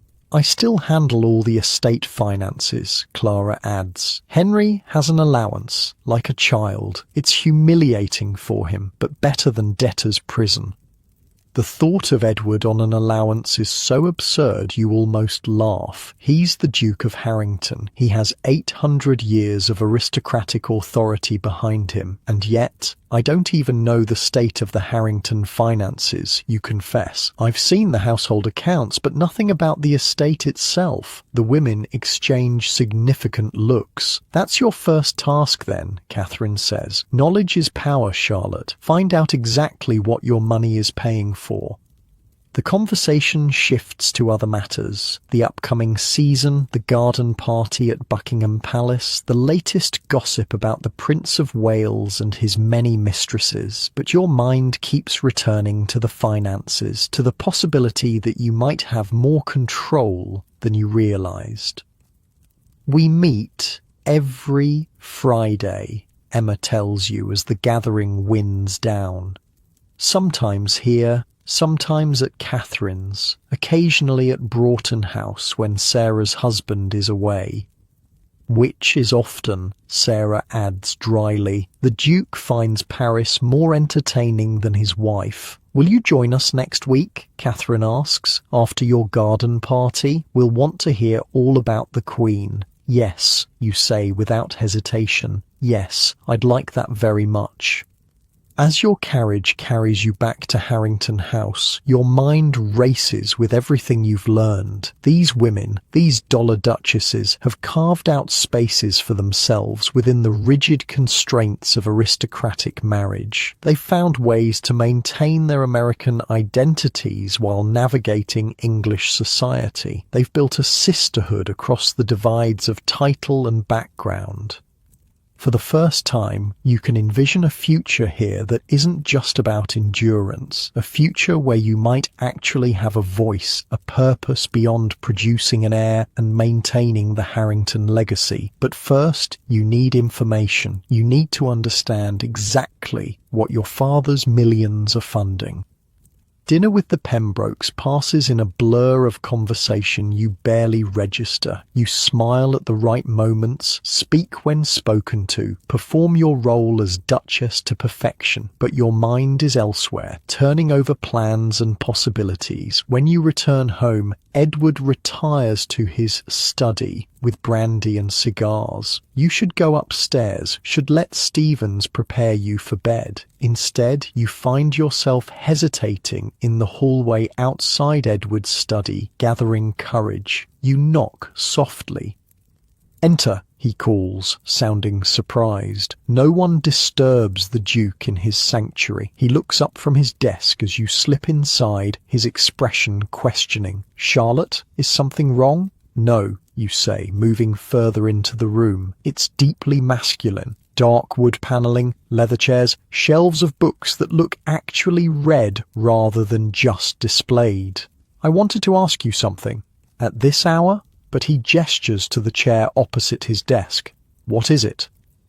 You sit, smoothing your skirts, choosing your words carefully. "I realised today that I know very little about the Harrington estates, the finances, the management. In America, my father often discussed business matters with my mother and me. It was educational." Edward's eyebrows rise slightly. "Business matters are hardly appropriate topics for ladies, Charlotte. Perhaps not in England, but I find I'm curious about how our wealth is being utilised." The slip doesn't escape him. His jaw tightens. "Your father's settlement was quite generous. Yes, it has been put to good use, I assure you." "I'm sure it has. I would just like to understand the details." You keep your voice light, reasonable. "After all, as Duchess, shouldn't I have some understanding of the estates I'm helping to manage?" "The estate manager and I handle those matters." Edward's tone cools further. "Lady Harwick is instructing you on household management, which is the proper domain for a duchess. You think of Clara, who manages her husband's entire estate, of Emma, who controls the purse strings of the Winchester fortune, of Catherine, who speaks of strategy and independence." "I understand," you say, rising from the chair. "I just thought it might be helpful if I had a broader picture, but of course, you know best." The slight irony in your tone isn't lost on him. His eyes narrow. "Has something happened, Charlotte? You seem different this evening." You think of the afternoon with the dollar duchesses, of the freedom to speak your mind, to be called by your name, to be seen as a person rather than a title. Not at all, you lie smoothly. I'm simply trying to fulfill my role as Duchess as completely as possible. He studies you for a long moment, then nods. A commendable goal. Perhaps when you're more settled, we can discuss the broader estate matters. For now, focus on your presentation to the Queen. That's of primary importance. It's a dismissal, gentle but firm. You've been denied, but not definitively. A small victory. Of course. Good night, Edward. Good night, Charlotte. You leave his study feeling strangely energized by the encounter. He didn't agree, but he didn't forbid either. More importantly, you asked. You expressed a desire beyond simple compliance. It's a tiny step toward the kind of independence the Dollar Duchesses described, but it's a step nonetheless. Upstairs, as Stevens helps you undress, you catch sight of yourself in the mirror. You look different somehow, still the same face, the same features, but there's something in your eyes that wasn't there before, a spark, a hint of the woman you might become. The garden party at Buckingham Palace looms just days away. The Queen, the ultimate arbiter of social acceptance, waits to pass judgment on yet another American bride. But now, instead of dread, you feel a flicker of determination. You will meet the Queen not just as the Duchess of Harrington, but as Charlotte, a woman finding her own path in this strange new world. Sleep comes easily that night, filled with dreams of secret sisterhoods and financial ledgers and a future where you might be more than just a walking dollar sign with a title. The next morning brings an unexpected opportunity. Edward announces at breakfast that he must go to the country estate, Harrington Park, for 2 days to deal with tenant-farmer issues. You'll remain in London, of course, he says. The garden party is Tuesday, and Lady Harwick still has much to cover with you. Of course, you agree, mind already racing with possibilities. 2 days without Edward's watchful presence, 2 days to explore, to investigate, to learn. He leaves after breakfast, the house immediately feeling different without his austere presence, quieter, less oppressive. You proceed through your morning lesson with Lady Harwick with renewed patience, knowing that the afternoon will be yours. When Lady Harwick finally departs, you waste no time. The study, Edward's inner sanctum, calls to you. The servants will be surprised to see you enter, but they won't stop the Duchess from going anywhere in her own home. Stevens, you say when you return to your room. I'll be reviewing some correspondence in His Grace's study this afternoon. I'm not to be disturbed unless it's urgent. Stevens looks startled but nods. Yes, Your Grace. The study feels different without Edward in it, less intimidating, though still undeniably masculine. You move around the space, taking in details you missed last night. Family photographs in silver frames, military medals in a display case, a map of the Harrington holdings spread across one wall, marking thousands of acres across 3 counties. I know. Sounds fake, but wait. You know the financial records must be here somewhere. Edward wouldn't trust anyone else with such sensitive information. The desk seems the obvious place to start, but you hesitate. Searching your husband's desk feels like a violation, a breach of the trust that's supposed to underpin marriage. But then, what kind of trust exists in a marriage arranged for money and title? Edward has never pretended to love you. He's never even pretended to particularly like you. You are a means to an end for him. Financial salvation wrapped in an appropriate aristocratic package. Decision made. You begin with the desk drawers. Most contain what you'd expect. Writing paper, pens, sealing wax, the everyday tools of correspondence. But the bottom drawer is locked. You sit back, frustrated. Of course it wouldn't be that easy. Your gaze travels around the room, looking for where a key might be hidden. That's when you notice the book on the side table, a volume of Shakespeare's histories, a ribbon marking a place. Edward reading Shakespeare doesn't quite fit with your understanding of him. Curious, you pick up the book, open it to the marked page. Henry V, and there, nestled in the binding, is a small brass key. Your heart pounds as you return to the desk, fit the key into the lock of the bottom drawer. It turns with a soft click and the drawer slides open to reveal several leather-bound ledgers. You lift them out with trembling hands, open the topmost one on the desk. Column after column of figures stretches across the pages. Income, expenditures, investments, loans. The financial anatomy of the Harrington estates laid bare.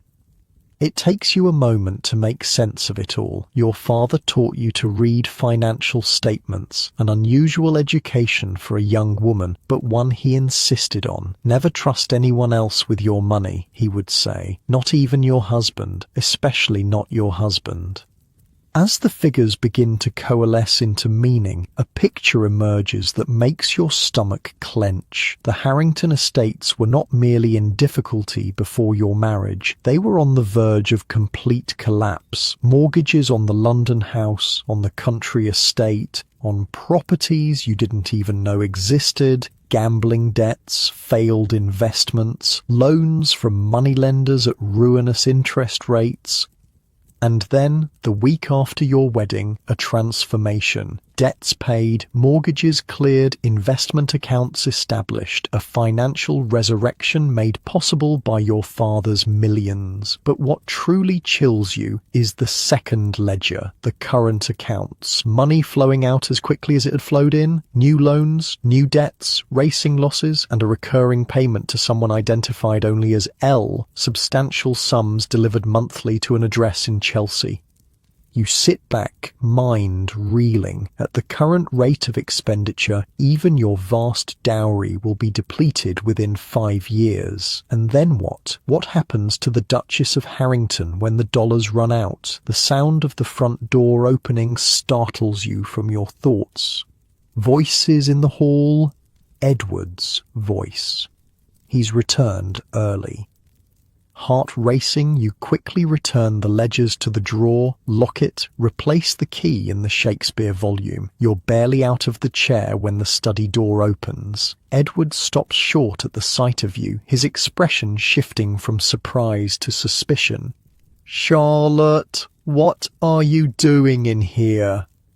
You force a smile, mind scrambling for an explanation. "I was looking for something to read. Lady Harwick suggested I familiarise myself with English history, and I thought you might have something suitable." His gaze travels to the bookshelves, then back to you. Does he believe you? You can't tell. "I'm sorry to have returned so suddenly," he says after a moment. "The situation at Harrington Park was less complex than anticipated. I'll be able to attend the garden party after all." "Wonderful," you manage to say. "I'm glad you'll be there." You move towards the door, eager to escape before he notices anything amiss. But he blocks your path, studying your face with an intensity that makes your pulse quicken. "Are you quite well, Charlotte? You look flushed." "Just a slight headache," you lie. "I thought reading might help distract me." His hand rises, touches your forehead in a gesture that might be concern or might be assessment. You don't feel feverish. Perhaps you should lie down before dinner. "Yes, I think I will. Excuse me." He steps aside, allowing you to pass, but his gaze follows you out of the room. You can feel it between your shoulder blades, questioning, evaluating. In your bedroom, you sink onto the edge of the bed, mind still processing what you've discovered. The Harrington finances precarious despite your dowry, the mysterious payments to L, the rate at which your father's millions are vanishing. Knowledge is power, Catherine had said. Now you have knowledge. The question is, what will you do with it? You think of the dollar duchesses, each finding her own way to navigate the treacherous waters of aristocratic marriage. Clara, who took control of her husband's finances. Emma, who threatened to cut off funds from America. Catherine, who speaks of strategy and independence. You are not just a dollar duchess, you're Charlotte Miller from New York. Your father taught you about business, about finance, about protecting what's yours, and somewhere beneath the layers of silk and title and expectation, that woman still exists. The garden party looms just days away. The Queen waits to evaluate you, to decide if you're worthy of the aristocratic world you've been thrust into. But now there's a new urgency to your situation. It's not just about social acceptance anymore, it's about survival. Because one thing is now abundantly clear. The Harrington legacy may have stood for 800 years, but without your American dollars, it won't stand much longer. And if Edward is already burning through your dowry at this rate, what will be left for you if things go wrong? What safety net exists for an American duchess whose usefulness has been exhausted? These questions swirl in your mind as you prepare for dinner, as you smile and converse and pretend that nothing has changed. But everything has changed. You've glimpsed behind the curtain of aristocratic splendor to the desperate reality beneath. And now, like the dollar duchesses before you, you must decide how to use that knowledge to carve out a place for yourself in this glittering, treacherous world. The day of the garden party dawns bright and clear, as if even the notoriously fickle English weather knows better than to disappoint the Queen. You've barely slept, your mind still churning with financial revelations and unanswered questions. Who is the mysterious L receiving monthly payments? Why is Edward burning through your dowry so quickly? And most importantly, what can you possibly do about it? But those questions must wait. Today belongs to Queen Victoria and the performance of a lifetime. The ritual of dressing begins hours before you're due at Buckingham Palace. Stevens and two other maids flutter around you like anxious birds, washing, powdering, lacing, arranging. The garden party dress, cream silk with delicate embroidery, modest yet undeniably elegant, is lowered carefully over your head, adjusted until it falls in perfect lines. Your hair is twisted and pinned until your scalp aches, adorned with tiny pearl combs that belong to some long-dead Harrington duchess. "You look beautiful, Your Grace," Stevens says, standing back to assess the final result. In the mirror, a stranger stares back at you, poised, polished, perfect. A proper English duchess with no hint of the turmoil beneath the surface. No sign of the woman who spent yesterday piecing together her husband's financial deceptions.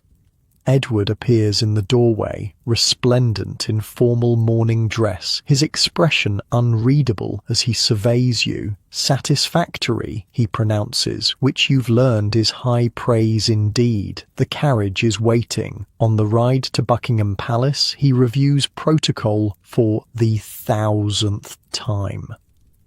"Remember, it's Your Majesty" for the first address, "Ma'am" thereafter. Curtsy deeply but not extravagantly. Speak only when spoken to. Keep your answers brief and deferential. "I remember," you say, fighting the urge to snap that you're not a child or an idiot. Lady Howick has drilled these rules into you for days. "I won't embarrass you." He glances at you sharply. "This isn't about embarrassment, Charlotte. It's about establishing our position. The Queen's favour is essential to the Harrington legacy." You finish mentally. "I understand," you say aloud. "I know my role." And you do.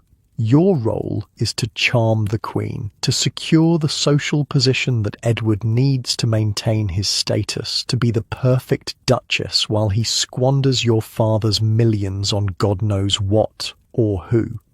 The carriage joins a procession of others approaching the palace, a glittering parade of aristocrats in their finest, all vying for the same royal approval. Footmen in royal livery direct vehicles through the gates, through a courtyard, to a sprawling garden where marquees dot the lawns, and a military band plays in the distance. "Remember," Edward murmurs as he helps you from the carriage, "the Queen notices everything."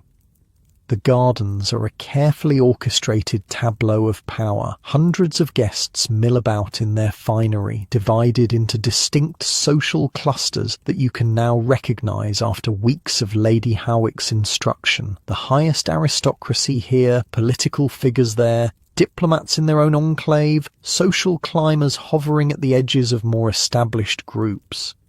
And somewhere in this carefully stratified crowd is the Queen of England, the woman whose approval can cement your place in this world or consign you to its margins. Edward steers you through the throng with practiced ease, nodding to acquaintances, exchanging brief pleasantries, but always moving purposefully. You recognise familiar faces, Lady Dunmore with her perpetual expression of faint disapproval, the Countess of Warwick who found you charming, Lord Wexford with his impressive whiskers, and then, unexpectedly, Lord James Winters, looking dashing in formal attire, his fair hair catching the sunlight. "Your Grace," he greets you with a perfect bow. "You look radiant today." Before you can respond, Edward's hand tightens on your arm. "Lord James, I didn't expect to see you here."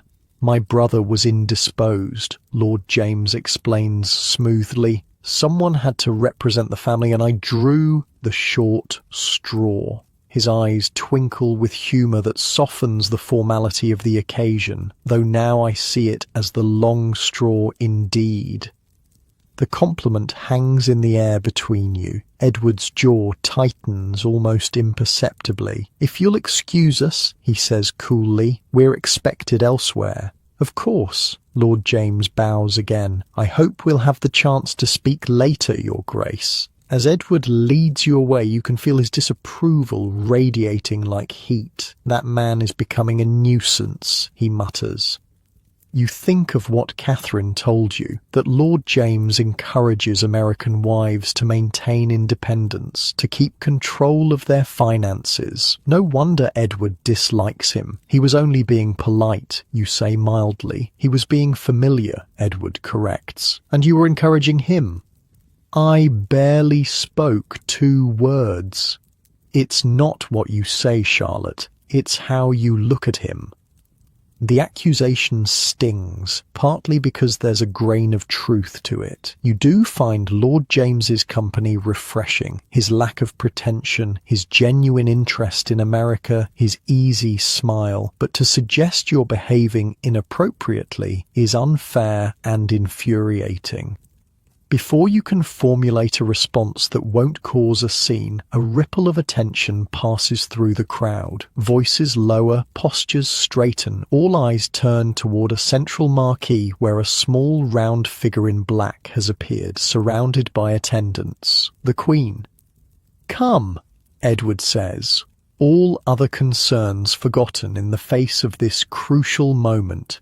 "She's receiving now." You follow him toward the royal enclosure, heart pounding against your ribs so hard you're sure the embroidery on your dress must be vibrating. All your lessons, all your preparation, all your careful study of protocol, it all comes down to these next few minutes. A line has already formed, aristocrats awaiting their moment with the monarch, each maintaining a careful distance from the others based on rank and precedence. Edward guides you into position, somewhere in the middle of this hierarchy, and you stand in silence, watching those ahead of you approach the Queen, curtsy or bow, exchange a few words, then withdraw. The line moves slowly. The sun beats down on your neck. Your corset feels tighter with each passing minute. You run through protocol in your head again and again, terrified of making a mistake. And then, suddenly, it's your turn. Queen Victoria is both exactly as you expected and nothing like you imagined. Smaller than her photographs suggest, dressed entirely in black despite the summer heat, her round face set in lines of perpetual solemnity, but her eyes sharp, intelligent, missing nothing. Catch you off guard? Edward bows deeply beside you. You sink into the curtsy you've practiced hundreds of times, the perfect depth, the perfect angle, your eyes lowered respectfully. "Your Majesty," Edward murmurs, "may I present my wife, Charlotte, Duchess of Harrington." You rise slowly from your curtsy, careful not to make any sudden movements, and find those penetrating royal eyes fixed directly on your face. "So," says the Queen of England, her voice surprisingly strong for a woman of her age, "you are the American bride. Stay with me here because this is where it gets weird." "Yes, Your Majesty," you reply, your voice steadier than you feel. "From New York, we understand." The royal "we" takes you momentarily aback, but you recover quickly. "Yes, ma'am." The Queen studies you with undisguised curiosity. "We have met several American ladies in recent years. The Duchess of Marlborough, Lady Randolph Churchill. Quite distinctive in their ways." You're not sure if this is a compliment or a criticism. You glance quickly at Edward, who gives no indication either way. "Your father is in railroads, we believe?" the Queen continues. "Yes, ma'am, and shipping." Her gaze shifts to Edward. "The Duke has brought American efficiency to the Harrington estates, we trust." There's something in her tone, a hint of irony, perhaps even humour, that catches you by surprise. Does the Queen know about Edward's financial difficulties? About the role your dowry has played in saving the Harrington legacy? "We are working toward modernisation, Your Majesty," Edward responds smoothly. The Queen's attention returns to you. "And you, Duchess, are you modernising as well, or has England made its claim upon you already?" The question feels like a test, though you're not sure what the right answer might be. Catherine's advice echoes in your mind. Be respectful, but authentic. "I'm learning England's ways, ma'am," you say carefully, while trying not to forget America's virtues. Something like amusement flickers in the Queen's eyes. "A diplomatic answer. We shall watch your progress with interest, Duchess of Harrington." And with that, you're dismissed, a slight nod indicating that your audience is over. You curtsy again, Edward bows, and you back away the prescribed number of steps before turning. "Well," you whisper when you're at a safe distance, "how did I do?" Edward's expression is thoughtful. She spoke to you for longer than most, and she seemed intrigued. "Is that good?" "It's not bad." He glances back at the royal enclosure. The Queen doesn't waste time on people who don't interest her. For the next hour, you circulate through the gardens, now officially presented and therefore acceptable to the highest levels of society. People who previously ignored you now seek introductions. Ladies who looked through you now invite you to their homes. Edward accepts these social victories with quiet satisfaction, like a general whose strategy has succeeded.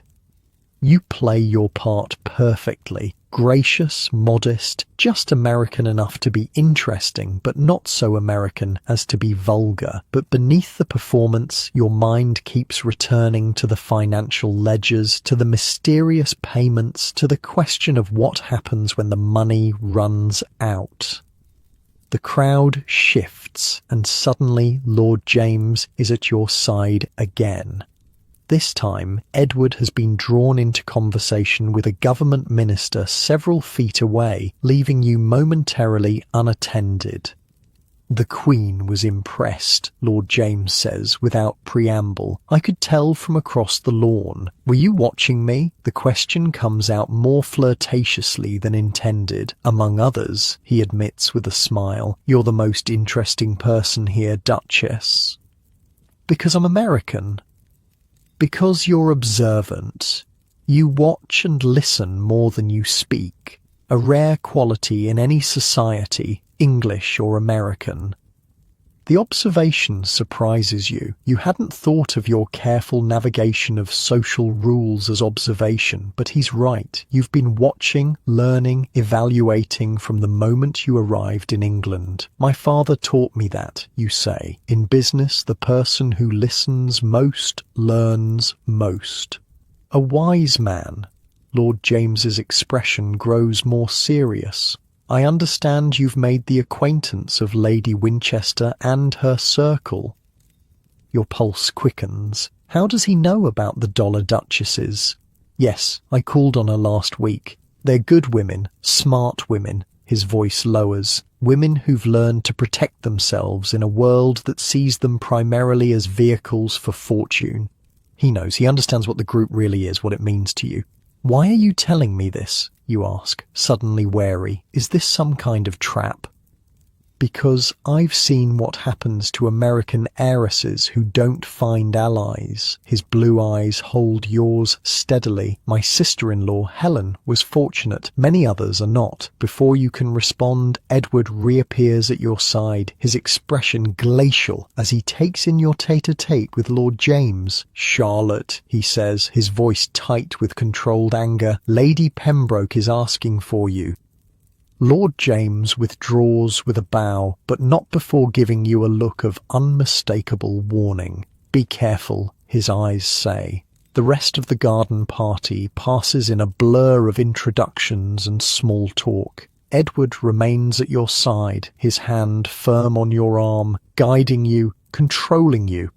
The earlier triumph of your presentation to the Queen is overshadowed by his obvious displeasure. In the carriage ride home, the tension between you is thick enough to touch.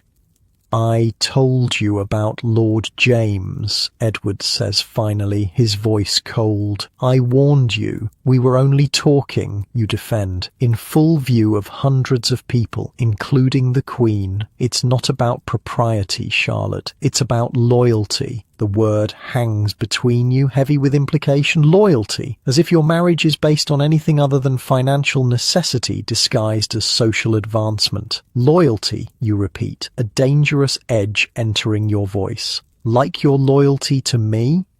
His head turns sharply. What does that mean? The question of the mysterious L burns on your tongue, the evidence of his financial mismanagement, the rate at which he's depleting your dowry. But confronting him now, when he's already angry, seems unwise. You need more information, more allies, more security. Nothing, you say instead. I'm tired. It's been a long day. He studies you for a long moment, clearly unsatisfied with your answer, but unwilling to press further. Yes, it has, but a successful one. The Queen's interest is a significant advantage, always calculating, always measuring advantage and position, never simply experiencing a moment for what it is.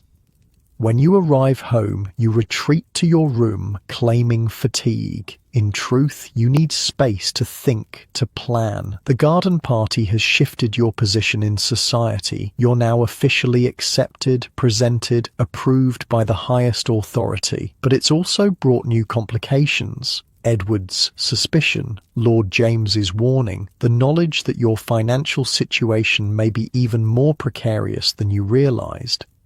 Tomorrow is Friday. The Dollar Duchesses will meet again, and this time you have questions that go beyond social survival. You need to know how the others have protected themselves, their money, their futures, because one thing is becoming increasingly clear. In this world of aristocratic privilege and ancient names, an American duchess is only as valuable as the fortune she brings. And when that fortune is gone, what remains? Sleep eludes you that night, your mind too full of questions and possibilities. By morning, you've made a decision. You need more information before confronting Edward. You need to understand exactly what you're facing and what options you have. At breakfast, he seems to have set aside his anger from yesterday, discussing the garden party with satisfaction. The Queen's interest has already borne fruit, he tells you. We've received invitations to 3 events that would have been closed to us before, including a weekend at Chatsworth with the Duke and Duchess of Devonshire. The Devonshires, among the highest aristocracy, their approval a significant social victory. You should feel triumphant. Instead, you feel like a pawn being moved across a chessboard. When? You ask, trying to sound appropriately impressed. Next month, after your court presentation. Another test, another performance. You nod, smiling as expected, playing your role. I look forward to it. Edward leaves for his club after breakfast, mentioning that he'll be dining out that evening, some political gathering that doesn't include wives. The timing couldn't be better. You'll have the afternoon for the Dollar Duchesses and the evening to continue your investigation. The meeting at Catherine's house has a different energy than the previous one, less introductory, more purposeful. The women greet you warmly, eager to hear about your audience with the Queen. She spoke to me for quite a while, you tell them. She seemed interested in the fact that I'm American. That's excellent, Sarah, Duchess of Broughton, assures you. The Queen has a soft spot for Americans, despite what the old guard might have you believe. Her approval gives you a certain immunity. Immunity, you ask? Social immunity, Clara explains. With the Queen's interest established, the worst of the aristocratic snobs will have to accept you, at least publicly. Even Lady Dunmore, Emma adds with a laugh. The conversation flows easily, but you're distracted, waiting for the right moment to broach the subject that's really on your mind. Finally, during a lull, you gather your courage. I need to ask you all something. Delicate, you begin. The women's attention sharpens immediately. It's about finances. The most delicate subject of all, Catherine says with a knowing smile. What about them?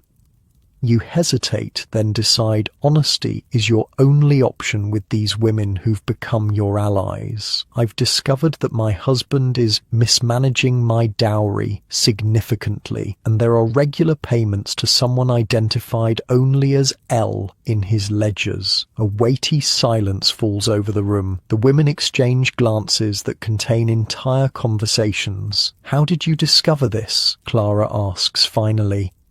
I looked in his study, in his private ledgers. You feel a flush of shame at the admission. I know it was wrong, but wrong? Clara interrupts with a bark of laughter. My dear, it was survival. The only wrong would be remaining ignorant while your fortune disappears. The others nod in agreement. The payments to L, Margaret says gently. How large are they? Substantial, monthly. To an address in Chelsea. Another exchange of glances. A mistress, Louisa says bluntly, almost certainly. The word lands like a physical blow, though you've half suspected it. A mistress, a woman Edward is supporting with your money while he lectures you about loyalty and proper behaviour. I'm sorry, Charlotte, Catherine says, reaching for your hand. It's unfortunately common. Many of the English lords see marriage as a financial arrangement and seek companionship elsewhere. While expecting their wives to remain unimpeachably faithful, Clara adds bitterly, the unfairness of it burns in your chest. What can I do? That depends, Emma says carefully, on what you want. Do you want to stop the payments, confront him, or secure your own position regardless of his activities? It's a question you haven't fully answered for yourself. The betrayal stings, certainly, but your marriage was never based on love or fidelity to begin with. It was a transaction, your money for his title. The discovery that he's keeping a mistress shouldn't be surprising. What truly concerns you is the rate at which he's depleting your dowry. That's the real threat to your future. I want to protect what's left of my money, you say finally, before it's all gone. The women nod approvingly. Good, Clara says. That's the practical approach. Emotional confrontations rarely end well for us. You have options, Catherine tells you. Legal options, financial options, but you'll need help. My husband's solicitor, you begin. No, several voices chorus at once. Never trust your husband's solicitor, Sarah explains. His loyalty is to your husband and the estate, not to you. You need your own representation, Catherine says. Someone who will act in your interests alone. I know someone, Lord James Winters says from the doorway. Your head snaps up in shock. The Dollar Duchesses seem surprised but not alarmed by his sudden appearance. James, Catherine greets him. I didn't expect you until later. My appointment ended early. His gaze finds yours. I hope I'm not interrupting. Not at all, Emma says. Charlotte was just asking about financial protection. Your specialty, I believe. Lord James steps fully into the room, closing the door behind him. Indeed, and increasingly necessary from what I hear. The women make space for him in their circle, indicating a level of trust that surprises you. Lord James isn't just an acquaintance. He's an ally, admitted to their most private councils. The Duchess has discovered some concerning financial activities, Catherine explains. Lord James's expression grows serious. I suspected as much. Harrington's racing losses have been substantial lately, and there are rumours about a house in Chelsea. So Edward's financial mismanagement and mistress aren't even secrets, just open knowledge among those who move in the right circles. You mentioned a solicitor, you prompt, pushing aside the humiliation of having your husband's infidelity discussed so casually. Yes, George Bennet. He specialises in protecting the interests of American wives. Lord James leans forward, his expression earnest. He can help you establish a separate account, one your husband can't access. He can advise you on how to secure a portion of your dowry against future claims. Is that legal? You ask. With the right paperwork, yes, especially for an American citizen, which you still are. The possibility of financial independence, of security beyond Edward's control, sends a surge of hope through you. There would be consequences, Lord James warns. Your husband wouldn't take kindly to such actions? He's already taking every penny I brought to this marriage and spending it on racing and a mistress. You reply, a new edge in your voice. What more can he do? The room falls silent at your directness. Then Clara laughs, a sharp, approving sound. I told you she had spirit, she says to the others. She'll do just fine. For the next hour, they outline a plan. Lord James will arrange a meeting with George Bennet. Catherine and Emma will accompany you, providing both support and social cover. A group of ladies shopping as far as anyone else is concerned. Clara, who has the most experience with financial manipulation, gives you specific advice on what questions to ask, what documents to request. By the time you leave Catherine's house, you have not just information, but a strategy, a way forward that doesn't depend on Edward's goodwill or the Harrington legacy. For the first time since arriving in England, you feel something like power, not the borrowed power of a title or the reflected power of a husband, but your own power, based on knowledge, allies, and the determination to protect yourself. The Duchess of Harrington returns home with her head held high, ready to take control of her future, one careful step at a time. Edward doesn't return until late that night. You hear him come in, his footsteps uneven on the stairs. He's been drinking, unusual for him. You remain in your bed, feigning sleep when he checks your room, as he sometimes does after late evenings out.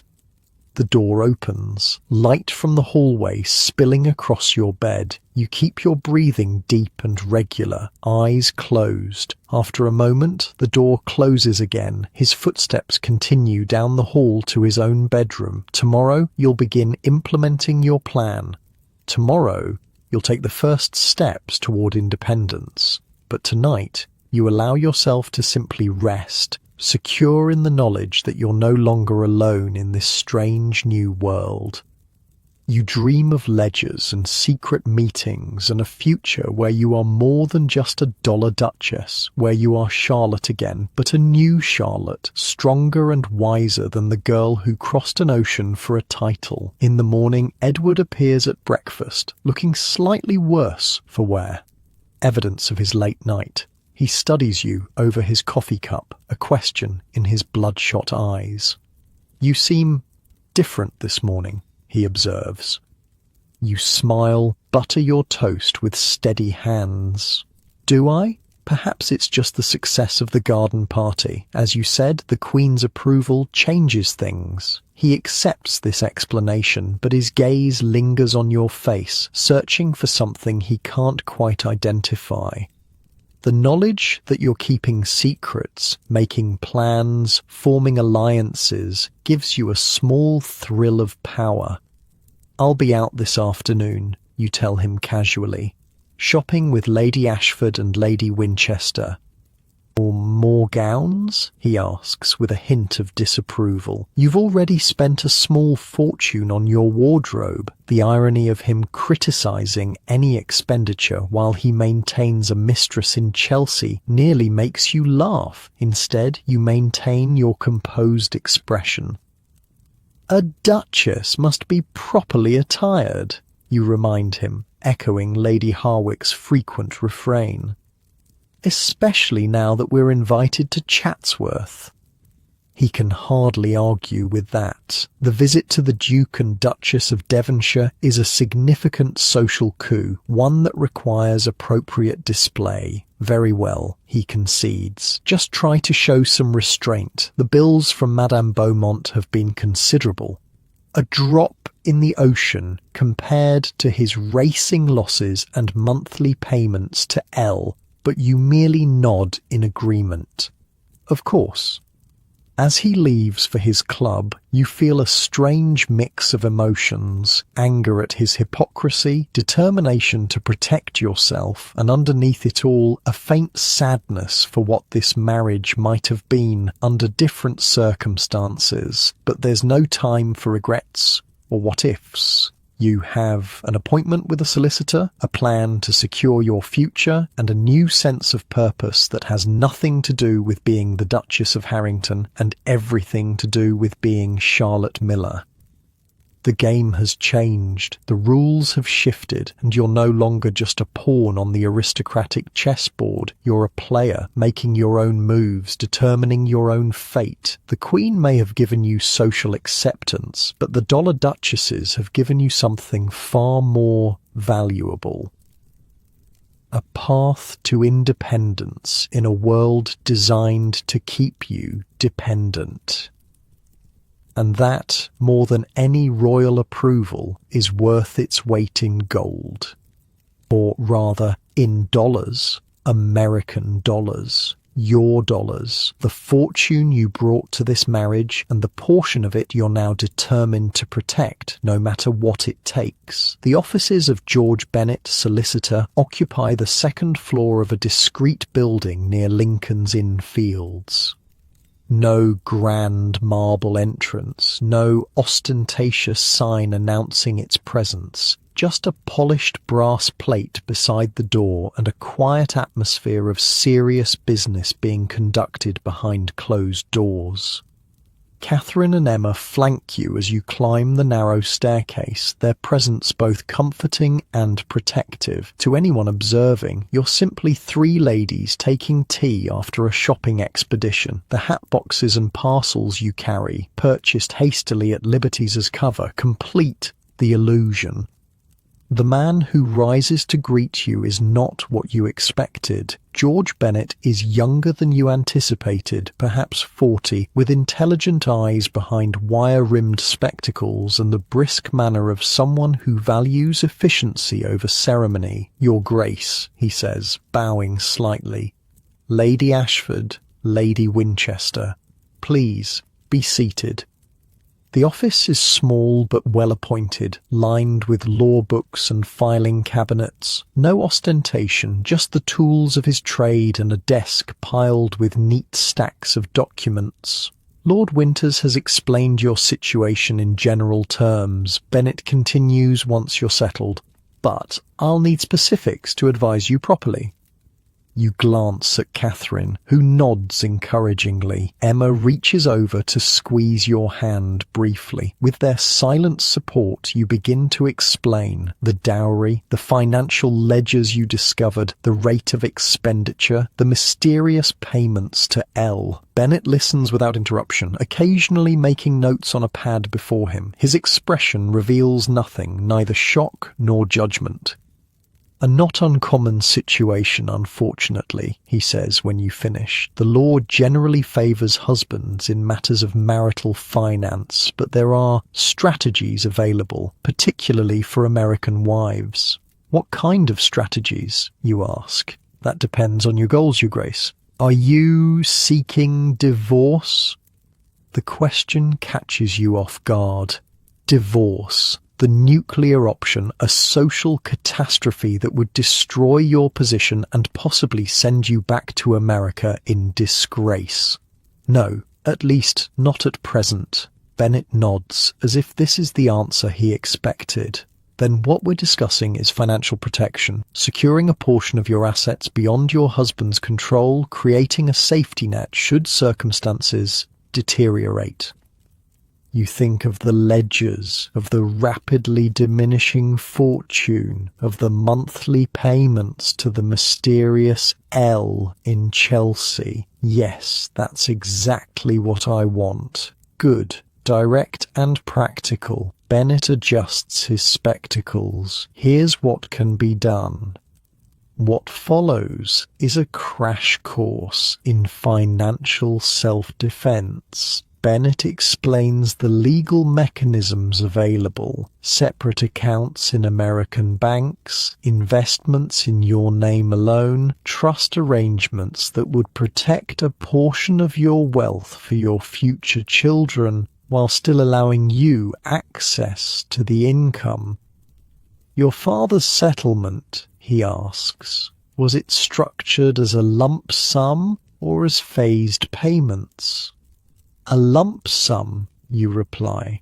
Railroad stock transferred directly to Edward upon our marriage. Bennett frowns slightly. Less ideal than phased payments, but still workable. Do you maintain banking relationships in New York? Yes, my father's bank, merchants and trading. Excellent. We'll establish a connection with their London correspondent, then transfer funds from the Harrington accounts gradually to avoid raising immediate concerns. He makes more notes. You'll need to secure at least one of the passbooks for the Harrington accounts. Do you have access? You think of Edward's study, of the locked drawer, of the key hidden in Shakespeare. I can get access. Catherine and Emma exchange glances, part concern, part admiration. It would also be prudent, Bennett continues, to secure your personal jewellery and other valuable portable assets. Not in Harrington House, but in a bank deposit box under your control. The implications are clear. He's preparing you for the possibility of needing to leave quickly with whatever assets you can carry. Is that likely to become necessary, you ask, a chill running through you despite the warm June day? Bennett's expression remains neutral. In my experience, when husbands discover financial independence in their wives, reactions vary widely. It's simply prudent to be prepared for all possibilities. You look to Catherine and Emma, who both nod in solemn agreement. I've seen everything from grudging acceptance to violent rage, Emma says quietly. The Earl of Winchester tried to have me committed to an asylum when I first restricted his access to my Chicago funds. What happened, you ask, horrified. A smile flickers across Emma's face. My father sent his best corporate attorney from Chicago with enough documentation to prove my sanity and enough money to bribe 3 doctors. The Earl eventually saw reason when faced with the alternative of complete financial ruin. The story should terrify you, but instead it oddly reassures. Emma faced worse and survived. She's now a woman of confidence and power, despite her husband's attempts to control her.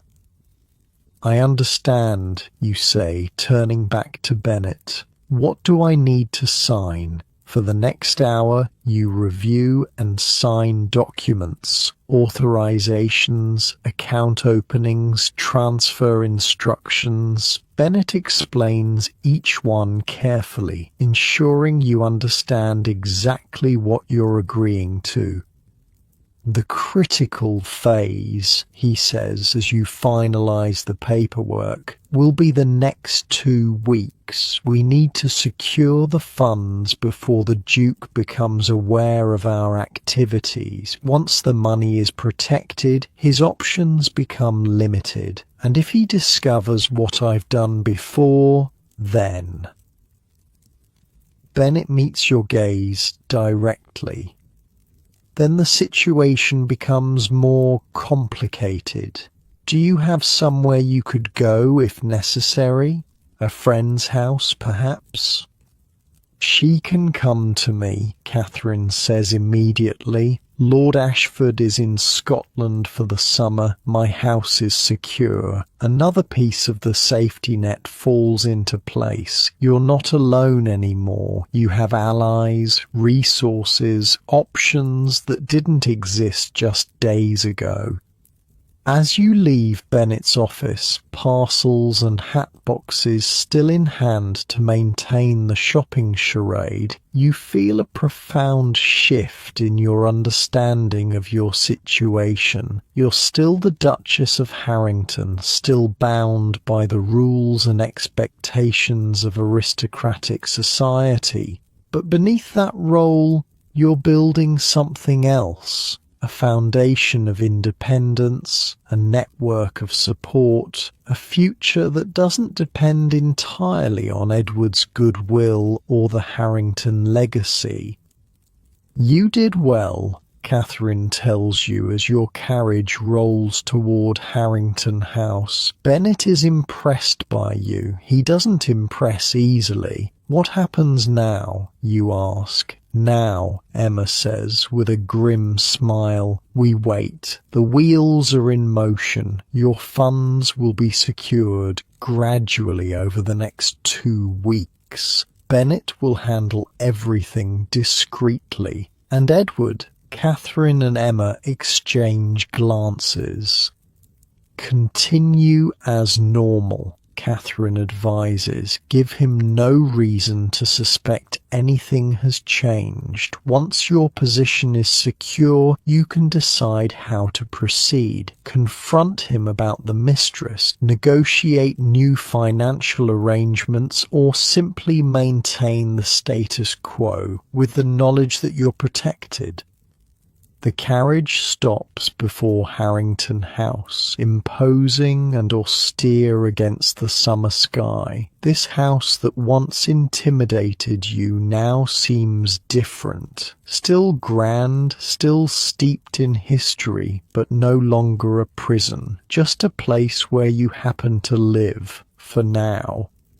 Remember, Emma says, as you prepare to descend. Whatever happens, you're not alone. The sisterhood stands with you.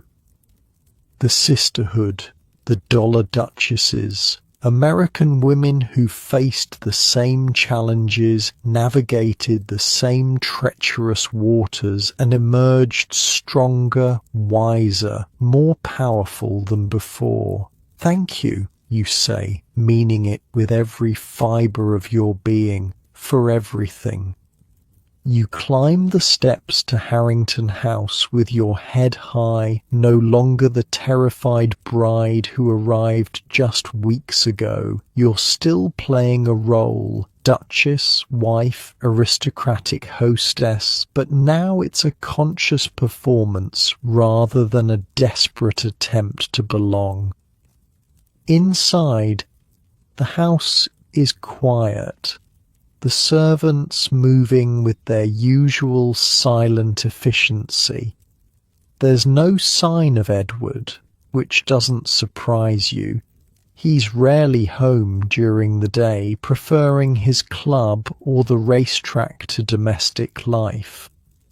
Stevens helps you remove your hat and gloves, eyeing the parcels with professional interest. Successful shopping, Your Grace? Very, you reply with a smile. I'll need these gowns pressed for Chatsworth next month. Of course, Your Grace, and His Grace asked me to remind you that you're dining with Lord and Lady Pembroke this evening.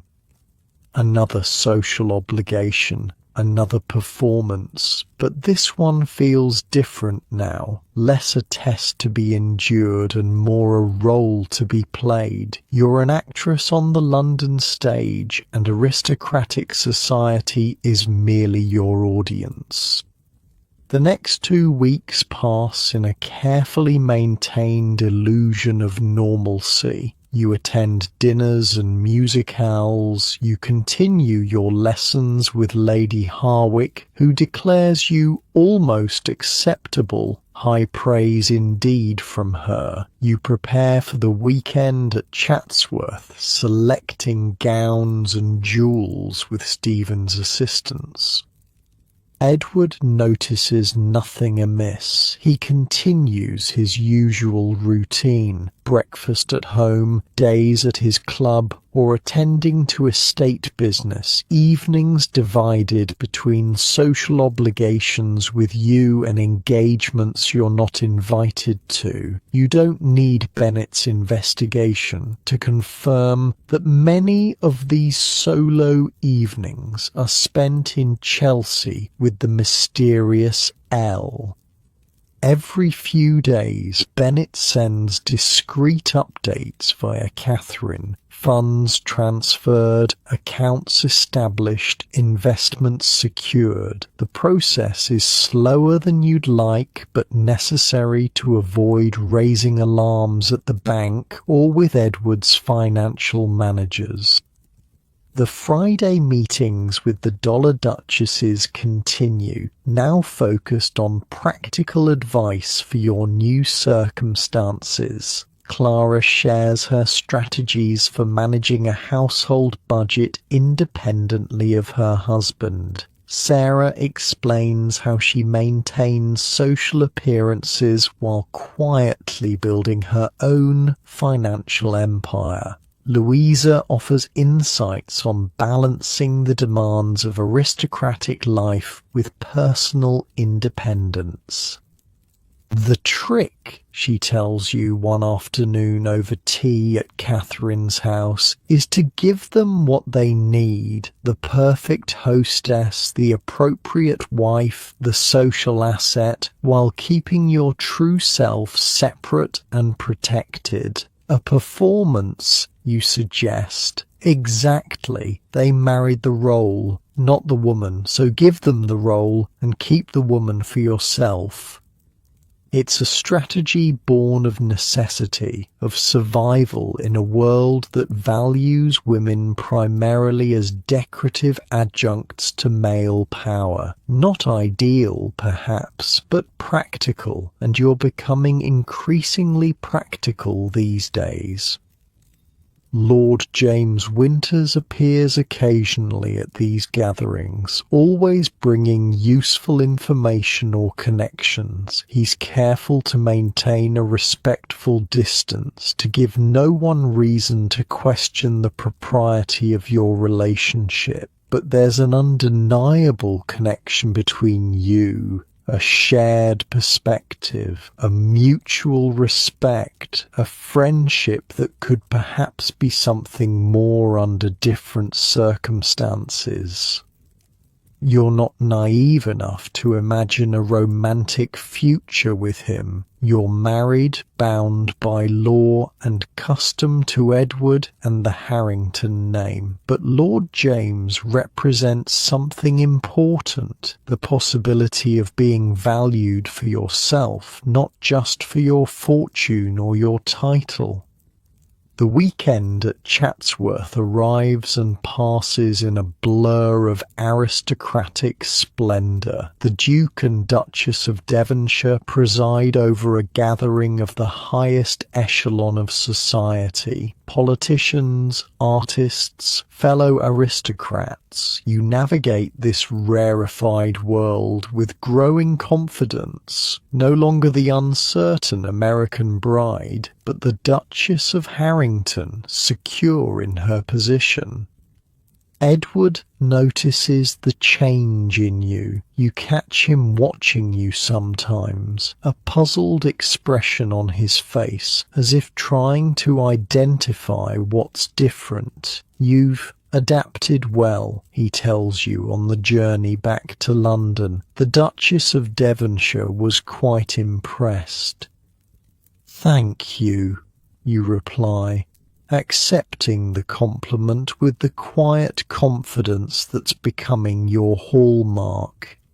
It helps to understand the rules of the game. He raises an eyebrow at your choice of words. Game? Society, you clarify with a smile. It's all about knowing one's role, isn't it? He studies you for a moment longer, then nods slowly. Yes, I suppose it is. The final pieces of your financial protection fall into place in late July. Bennett sends confirmation via Catherine. Nearly half of your dowry has been secured in accounts beyond Edward's reach. Not the entire fortune, but enough to ensure your independence if necessary. The time has come to decide your next move. Confront Edward about the mistress, negotiate new financial arrangements, maintain the status quo with your newfound security as a private triumph. The decision is made for you on a rainy Tuesday afternoon when Edward returns home unexpectedly. His expression thunderous, a telegram clutched in his hand. What is the meaning of this? He demands, storming into the morning room where you're reviewing household accounts with Mrs. Hughes. Mrs. Hughes withdraws immediately, closing the door behind her. You remain seated, outwardly calm despite the racing of your heart. The meaning of what, Edward? He slaps the telegram down on the table before you. It's from his bank, expressing concern about unusual transfer patterns from the Harrington accounts and requesting an urgent meeting. So, the moment of truth has arrived, sooner than you'd hoped, but not entirely unexpected. Ah, you say, keeping your voice steady, I see they've noticed. Noticed? His voice rises in disbelief. Noticed what exactly? What have you done, Charlotte? You meet his gaze directly, drawing strength from the knowledge that you're protected now, that you have options beyond simply submitting to his anger. I've secured my future, you reply. A portion of my dowry has been transferred to accounts in my name. The colour drains from his face, then returns in a flush of rage. You had no right. I had every right, you interrupt, surprising both him and yourself with your firmness. It was my money, Edward, my father's fortune that saved the Harrington estates from complete collapse. He stares at you, momentarily speechless at your directness. Who told you? He stops, understanding dawning in his eyes. You went through my private papers. Yes, you admit without apology. I needed to understand the true state of our finances. Our finances, he repeats incredulously. There is no our, Charlotte. When you married me, everything you brought became mine. That's the law. The law has flexibility when it comes to American wives, you inform him, echoing Bennett's words, especially when their husbands are depleting their fortunes at an alarming rate. His face darkens further. Is this Winter's doing? Has he been filling your head with ideas? This is my doing, you correct him. My decision, my future. Edward begins to pace, running a hand through his hair in agitation. Do you have any idea what you've done? The scandal, if this becomes known. It won't become known unless you choose to make it so, you point out calmly. I have no intention of making our financial arrangements public. Do you?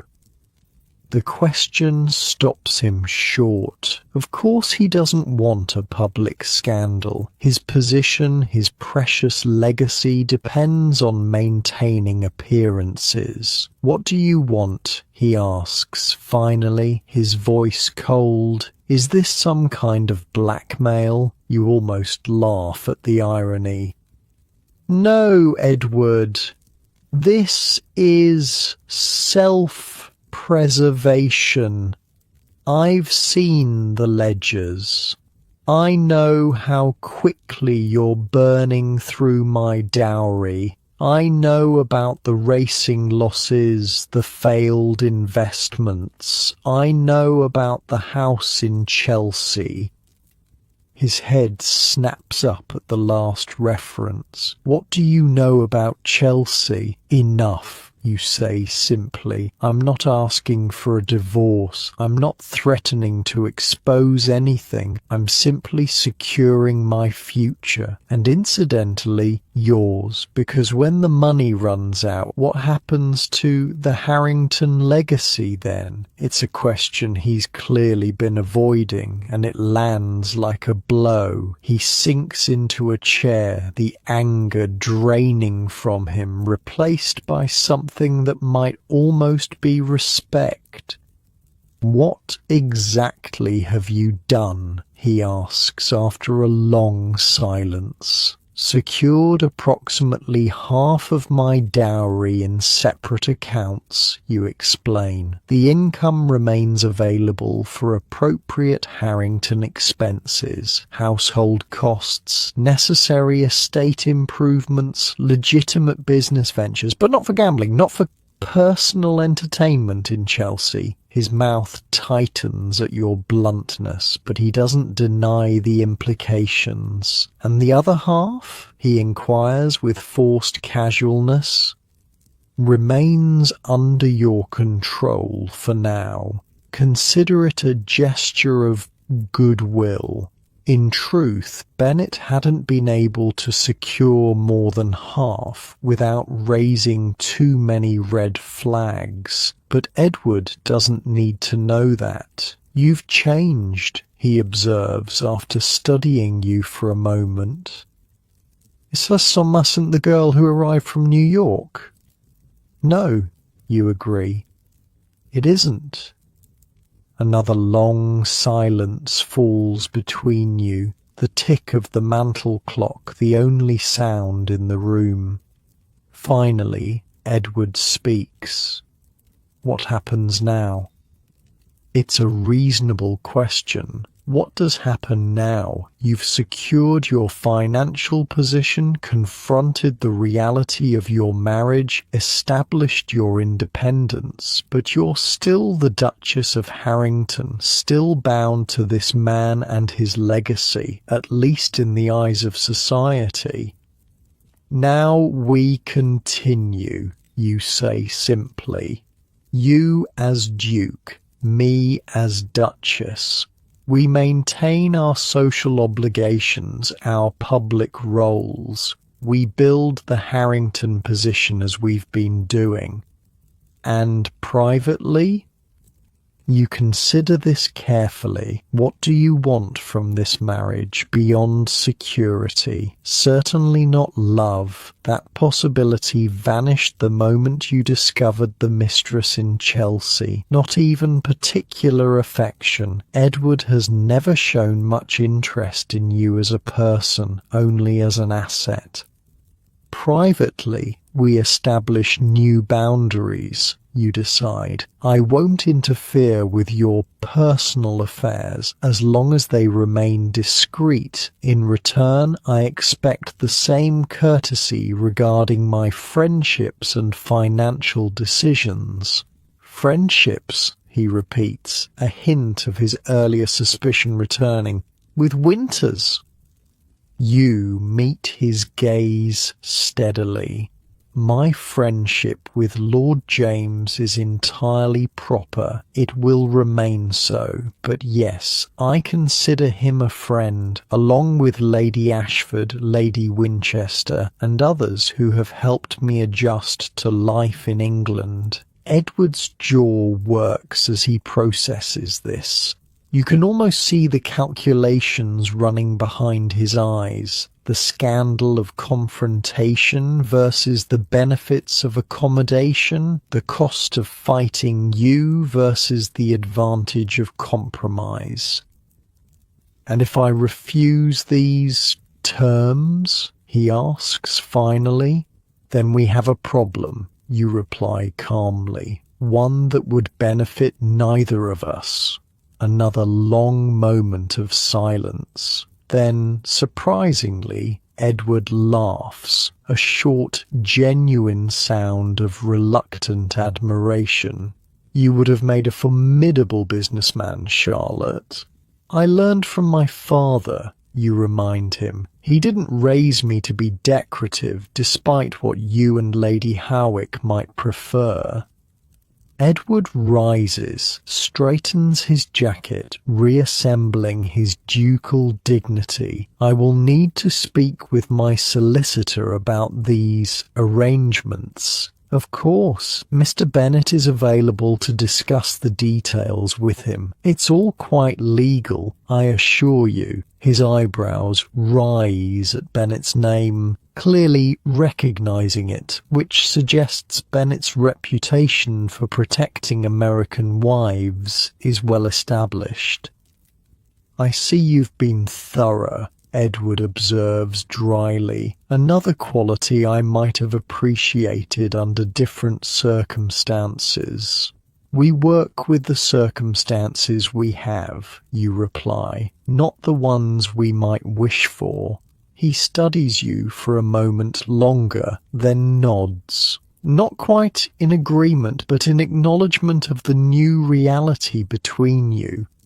We will speak more of this later, he says, moving toward the door. I have appointments this afternoon. In Chelsea, you suspect, but that's no longer your concern. As long as he maintains discretion and accepts your new financial arrangement, what he does with his afternoons is his own affair. When the door closes behind him, you remain seated, allowing the tension of the confrontation to drain from your body. It went better than you'd feared, but perhaps not as well as you'd hoped. A negotiated peace rather than a decisive victory. But perhaps that's the nature of aristocratic marriage, a series of private accommodations beneath the public performance of unity, not so different from many marriages, regardless of social class. You rise, cross to the window, look out at the London summer beyond the glass. The city that once seemed so foreign, so intimidating, now feels almost like home.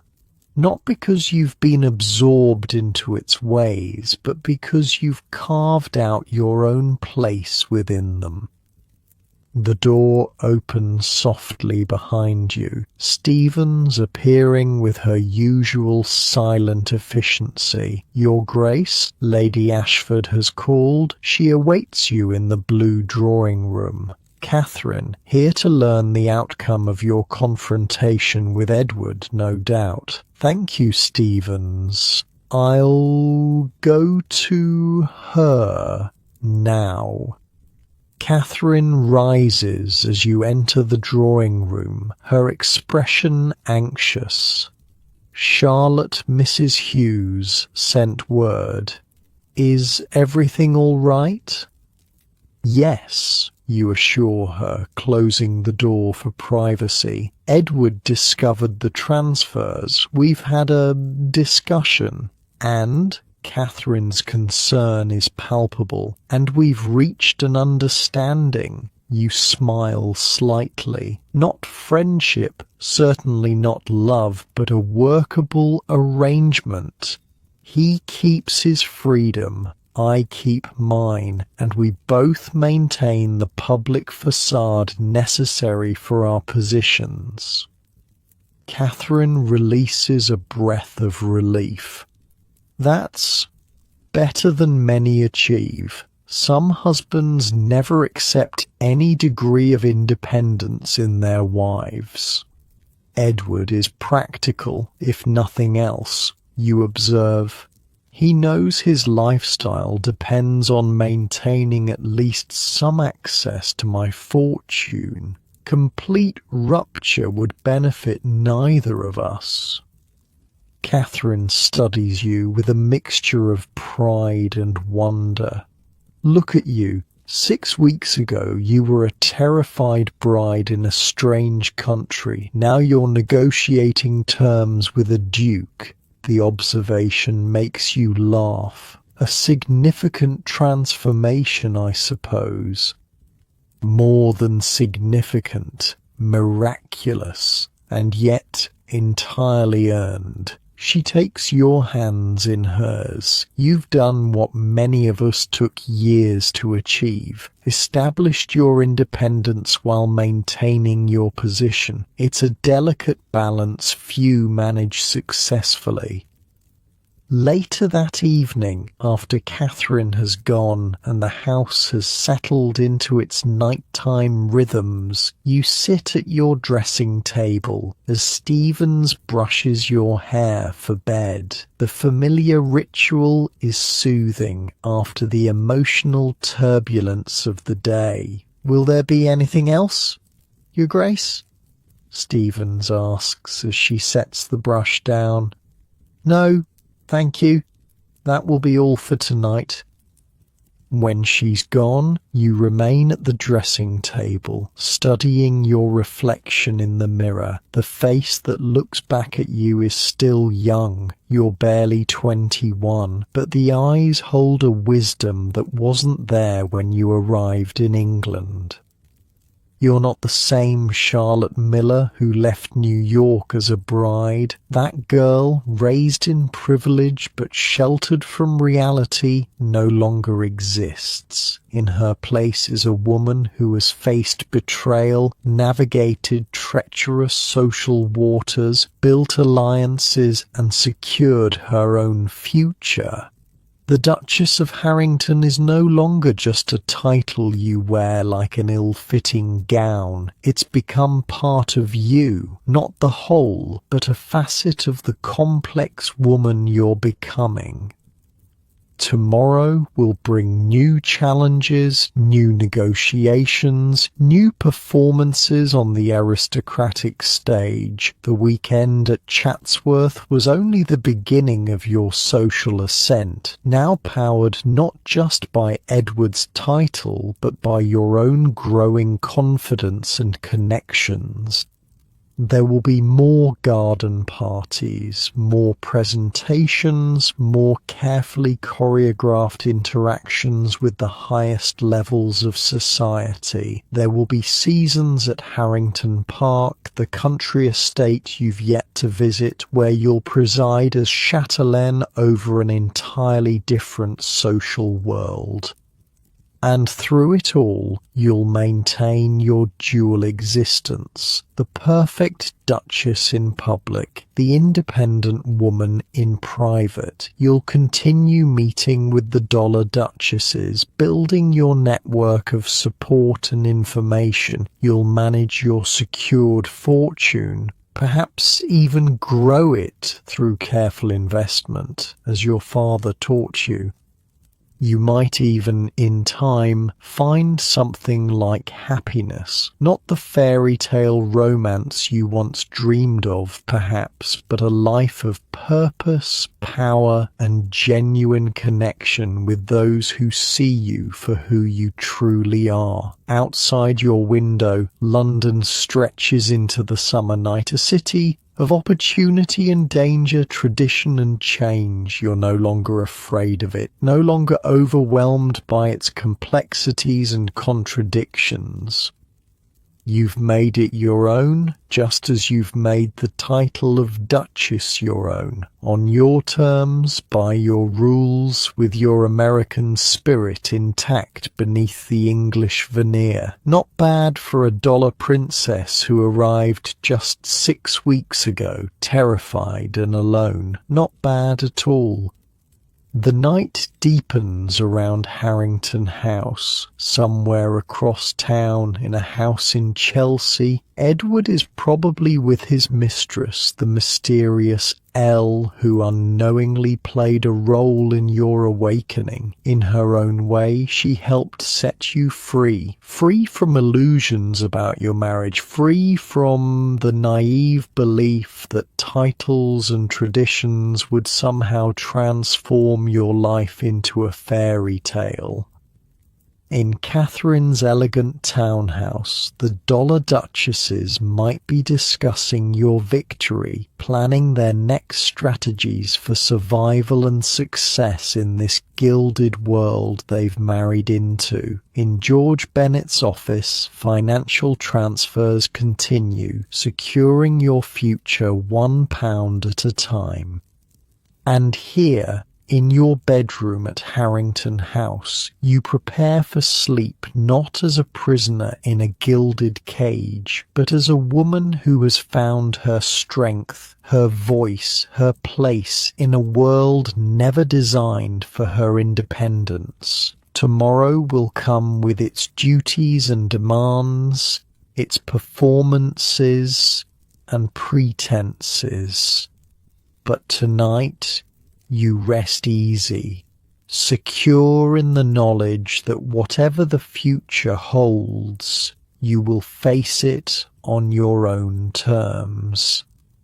As you slip between the sheets of your massive bed, no longer quite so cold, no longer quite so foreign, you smile at the thought of all the American heiresses yet to come, all the future dollar princesses who will cross the Atlantic seeking titles and finding transformation instead.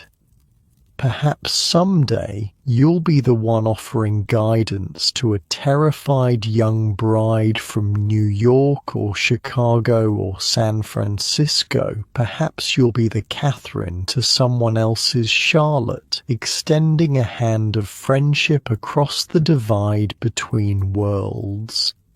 The thought comforts you as sleep approaches, your body relaxing into the soft mattress, your mind drifting toward dreams, not of princes or fairy tales, but of something far more valuable, a future you've built with your own hands, a life you've claimed as your own. Sleep comes easily tonight, deep and peaceful. The Duchess of Harrington rests, gathering strength for tomorrow's performance. But Charlotte, the real Charlotte, the woman beneath the title, she dreams of freedom, of friendship, of the unexpected journey that brought her across an ocean and into herself. And somewhere in that space between sleeping and waking, between the girl you were and the woman you've become, you find something that feels remarkably like home.